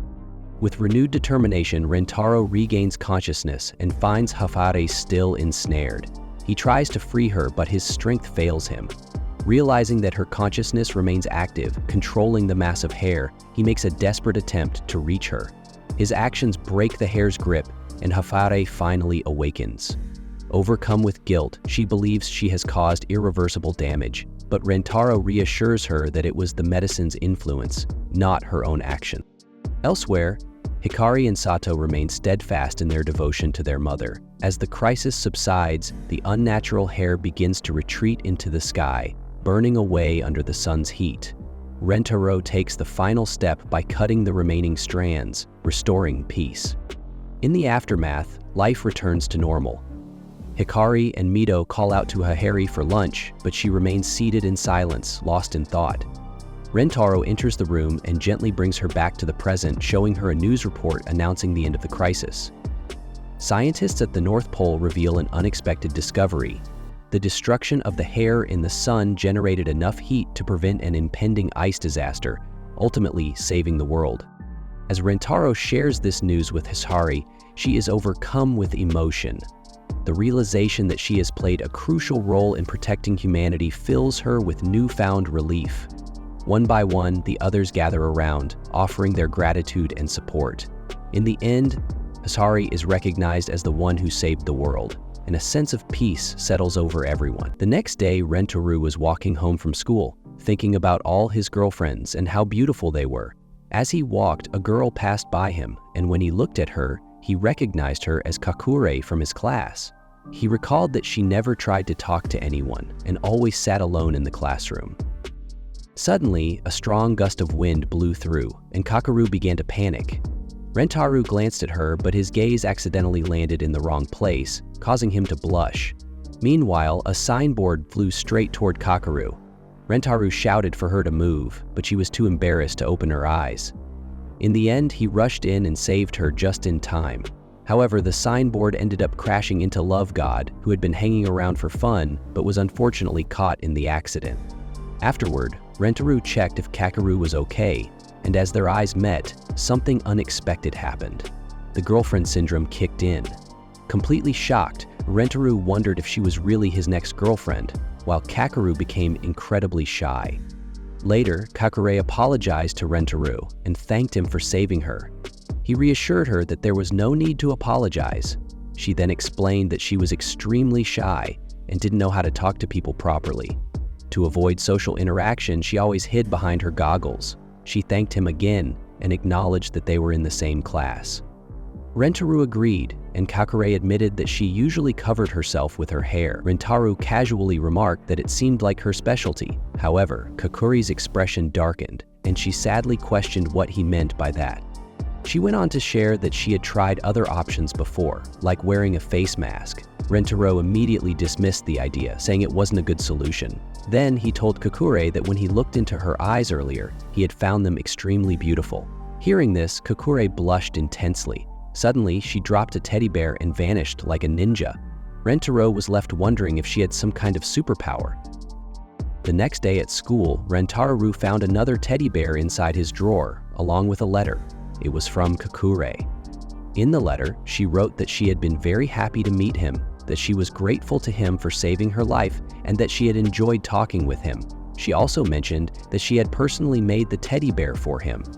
Reading this, Rentaro blushed again. Later, when Rentaro tried to thank Kakure in person, she immediately ran away upon seeing him. Every time he tried to approach her, she vanished again, just like a ninja. Meanwhile, Rentaro realized that he had already collected quite a few teddy bears. Curious, he decided to ask his other girlfriends about Kakure. They started discussing her, mentioning that she was very reserved but also extremely cute and had an amazing figure. Hahari teased Kakure about it, making her embarrassed and angry. Listening to them, Rentaro thought about how Kakure had everything that other girls would love to have, yet her extreme shyness was holding her back. Determined to help her, he decided to take action. Later, he found Kakure and apologized for embarrassing her earlier by calling her cute. Kakure blushed again and told him not to worry about it, since she had already forgotten about it.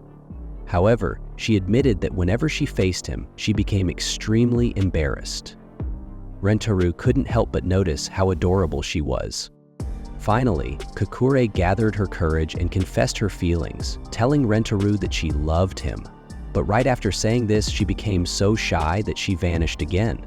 Rentaro immediately went looking for her. When Kakure reappeared, she explained that her extreme shyness made her use her teddy bears as a way to escape when she felt overwhelmed.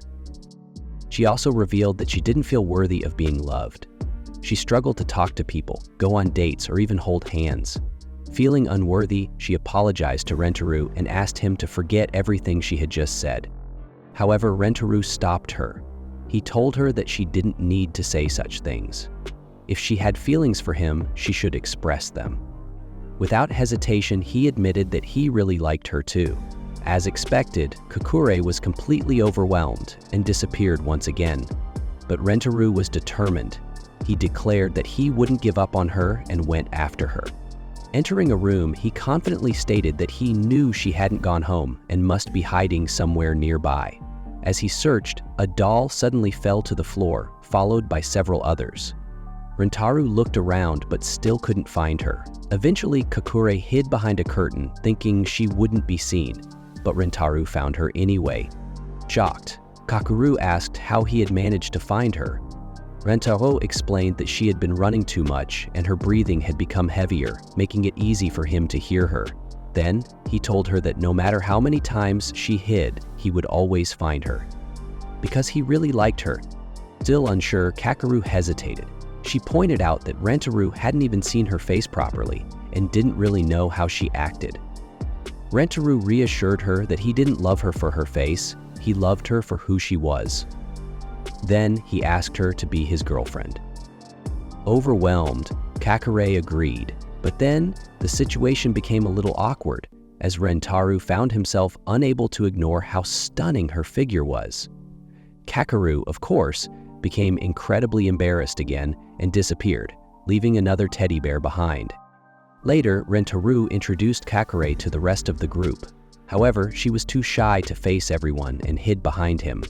Despite her shyness, she revealed that she loved making toys and had made one for each of them. The girls were thrilled and praised her work. Hearing their compliments, Kakure blushed deeply and once again vanished. Finally, she apologized to everyone for being so shy.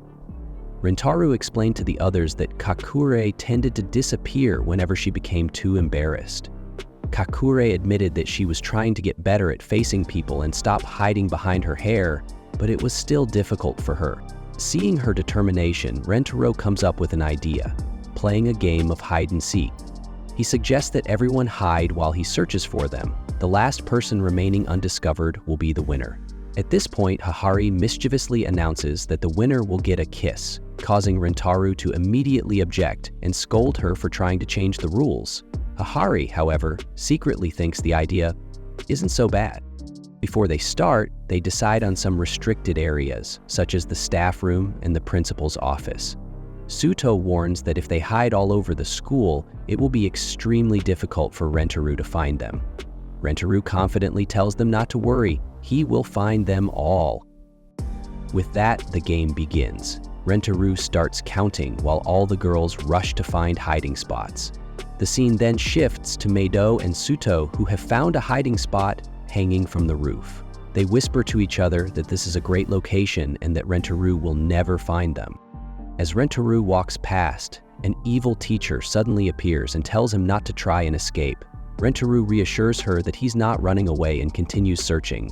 He fails to find Meido and Suto. Meanwhile, in the sports room, Hikari and Karain are fighting over a hiding spot, arguing over who got there first and who should leave. Just then, Rentaru opens the door and walks in.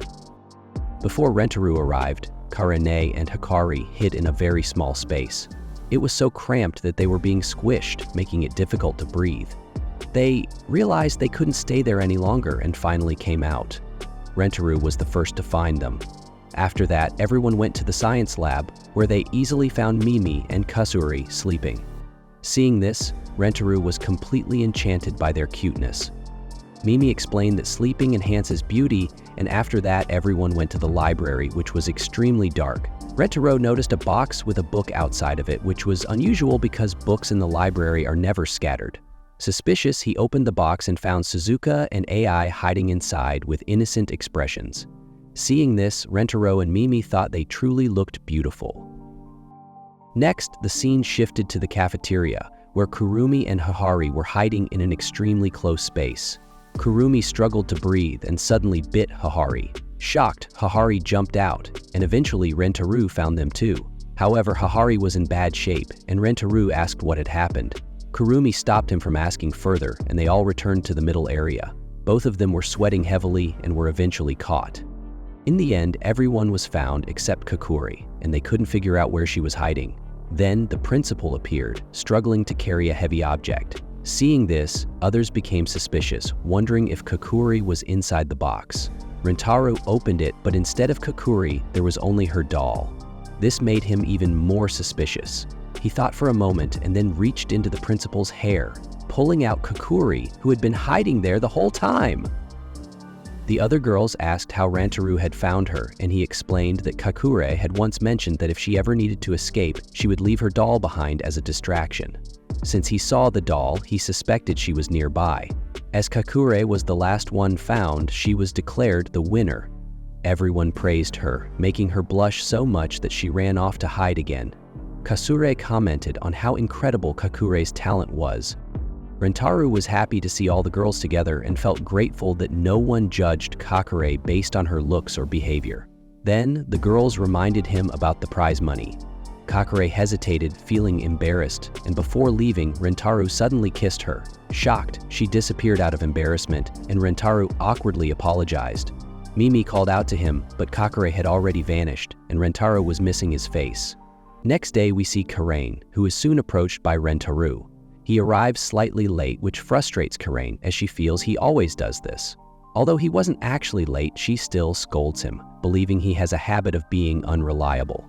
Rentaro, on the other hand, feels like a failure as a boyfriend. With so many girlfriends, he struggles to make everyone happy, which makes him doubt whether he is worthy of the role. Feeling overwhelmed, he starts walking away. Karain tries to stop him, but he doesn't stay. Suddenly, she wakes up, realizing it was just a dream. However, the dream leaves her feeling unsettled. Later at school, Rentaro introduces a popular snack to everyone. Hikari mentions that it has gone viral. Rentaro suggests that they all share the snack, dividing it into 12 parts and feeding each other to strengthen their bond. Karain, however, shows her usual disinterest in such activities. Meanwhile, the other girls excitedly participate. Kusuri feeds Hikari, who reacts in an over-the-top way, making the moment even funnier. When it's Karain's turn, Rentaro offers her a piece, and while she secretly wants to eat it, she pretends to be indifferent. However, she eventually eats it and immediately regrets not expressing gratitude instead of her usual attitude. Trying to cover up her feelings, she decides to demonstrate the correct way to eat, using a dramatic and bold approach, much like in Season 1. This moment leaves her questioning why she struggles to change her behavior. Hikari teases Karani about her reaction, making fun of her in a lighthearted way. In response, Karani forcefully feeds Hikari a piece of the snack. Meanwhile, the rest of the girls continue having fun, with Sato and Kusuri engaging in a wrestling match. Sato easily wins and then starts acting in a strange, exaggerated manner. At one point, Kusuri accidentally brings out a mysterious bottle of medicine. She casually leaves it behind, mentioning that she'll explain its effects later. Karane notices the bottle and begins contemplating whether she should take it. She believes it might enhance her spirit in some way, but is unsure about the consequences. At the same time, thoughts of Rentaro linger in her mind as she worries about the possibility of losing him. Meanwhile, Sato throws Kusuri, who ends up crashing into Karane. Kusuri immediately apologizes, as everyone is generally wary of Karane. Others also follow suit, assuming she would be angry. However, to everyone's surprise, Karain responds calmly, saying there was no need for an apology. This reaction shocks Kusuri. A bright light suddenly appears over Karain's head, and Kusuri quickly realizes that she must have consumed the medicine. The name of the medicine is so complex that even Rentaro struggles to pronounce it. Kusuri then explains that the medicine has transformed Karain into a more refined and composed person, meaning she will no longer engage in reckless or aggressive behavior. After that, Rentaro goes to pick up Karane, and Karane lovingly calls his name. Hearing this, both the mother and daughter are utterly shocked. The mother, whose job is to take pictures, starts clicking away, and everyone else at the scene is equally stunned. Following this, Karain apologizes to Kusuri for using her drug. Kusuri, however, thinks to herself that Karain has completely changed. She has become well-mannered. Then, out of nowhere, she challenges Karain to a wrestling match. For the first time, Kusuri wins the match, making her extremely happy. Karain then praises Kusuri endlessly, which is clearly the effect of the drug. Meanwhile, Kusuri is busy boasting about herself, claiming she is incredibly strong and that Karain can never defeat her. The others discuss how much Karain has changed, and this sudden transformation begins to worry everyone. At this moment, Sato hands Kurane a bat to hit her with. If you watch the previous episodes, you'd know that Kurane would usually swing the bat at Sato with great force. However, this time, she lightly taps Sato with it, causing Sato to fall into complete depression. Hikari then gets close to Kurane and reassures her that they will try to fix this situation. But as they talk, part of Hikari's body accidentally touches Kurane, making Hikari extremely flustered. Surprisingly, Hikari then willingly lets Karan touch her and asks how she feels. Karan replies that everything feels soft, but she refuses to specify further. After this, Karain approaches Shizuka and Kakure and tells them that she wants to learn how to make toys. Hearing this, both of them are overjoyed, and the three start making toys together. Karain continues speaking kindly to everyone, which is so shocking that it feels like Hikari's soul has left her body. Sato then admits that he preferred the old Kurane. Everyone starts agreeing, saying they liked her more before. However, Hikari, despite initially supporting the change, admits that she also likes the current Kurane, but ultimately agrees with the group. Rentaro declares that something must be done. They need to create an antidote to bring Karan back to her original self. Kusuri agrees, but warns that it will take some time. At this point, Karain reflects on her past behavior, admitting that she was often too harsh and frequently yelled at everyone. She confesses that she never really liked that part of herself and that she prefers who she is now. Hearing this, everyone is shocked.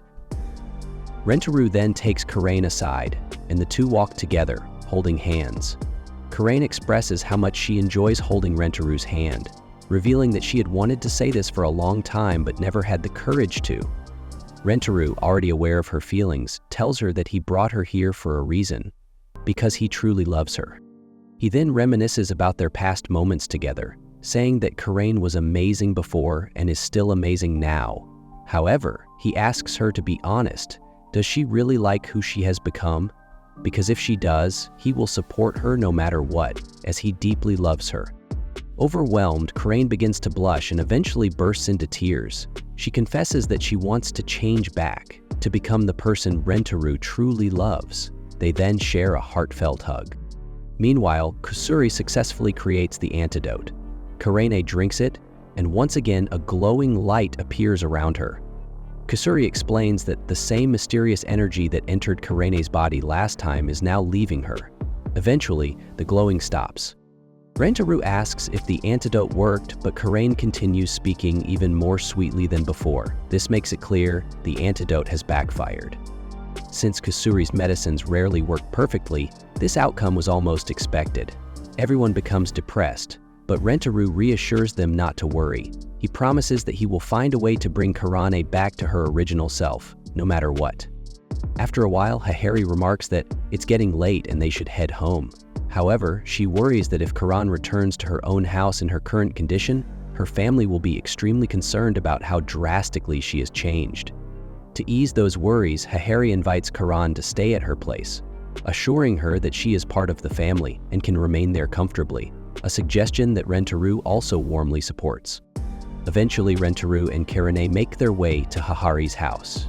In an unexpected turn of events, the two suddenly share a passionate kiss, while everyone else looks on in astonishment. Later on, as Hikari, Rentaro, and Karane sit together reminiscing about old times, Rentaro reassures Karane with a promise to restore her to her former self, which fills her with happiness.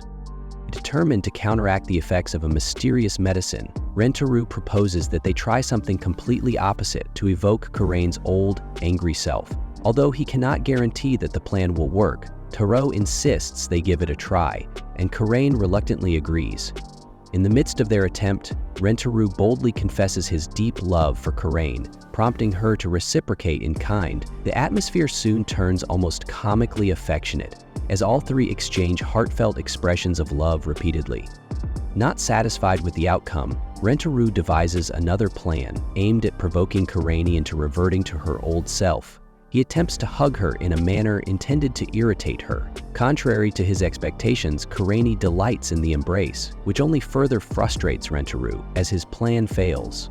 Hikari then insists that even more extreme and bizarre measures are needed to bring back the old Karain. Although she even suggests an intimate touch to jolt her back, Rantaru immediately dismisses the idea. Still, Hikari's determination to help Karain intensifies, even if a part of her just wants to have fun. Rantaru then retrieves a glove, hoping to use it as a tool to achieve their goal, but this move disrupts Hikari's plan. In the ensuing confusion, Hikari inquires about Karain's feelings, and when Karain admits that she feels very good, it becomes clear that their attempt has once again backfired. Hikari expresses her frustration about being left out of the affectionate gestures, and soon after, Karain and Hikari head off to take a bath together. There, Karain offers her apologies and thanks Rantaru for his help. During this quiet moment, Hikari reminisces about the past and recalls how they had once come together to help Karain during a difficult time, vowing that it was now her duty to support her in return. A thought that brings great joy to Karain. Inside the bath, something happens, but I won't go into detail. There were just a few strange sounds, and I won't describe that either. However, Hikari, who is outside, hears everything and goes into deep depression after listening to those noises. She becomes extremely troubled, and Mido, seeing Hikari in such a state, panics and quickly calls for a doctor. Meanwhile, Rantaru realizes that they might have found a way to bring Karain back to normal. With these events unfolding, the episode comes to a close. Notably, only one episode of The 100 Girlfriends Who Really Love You remains, set to air next week, marking the near end of the series.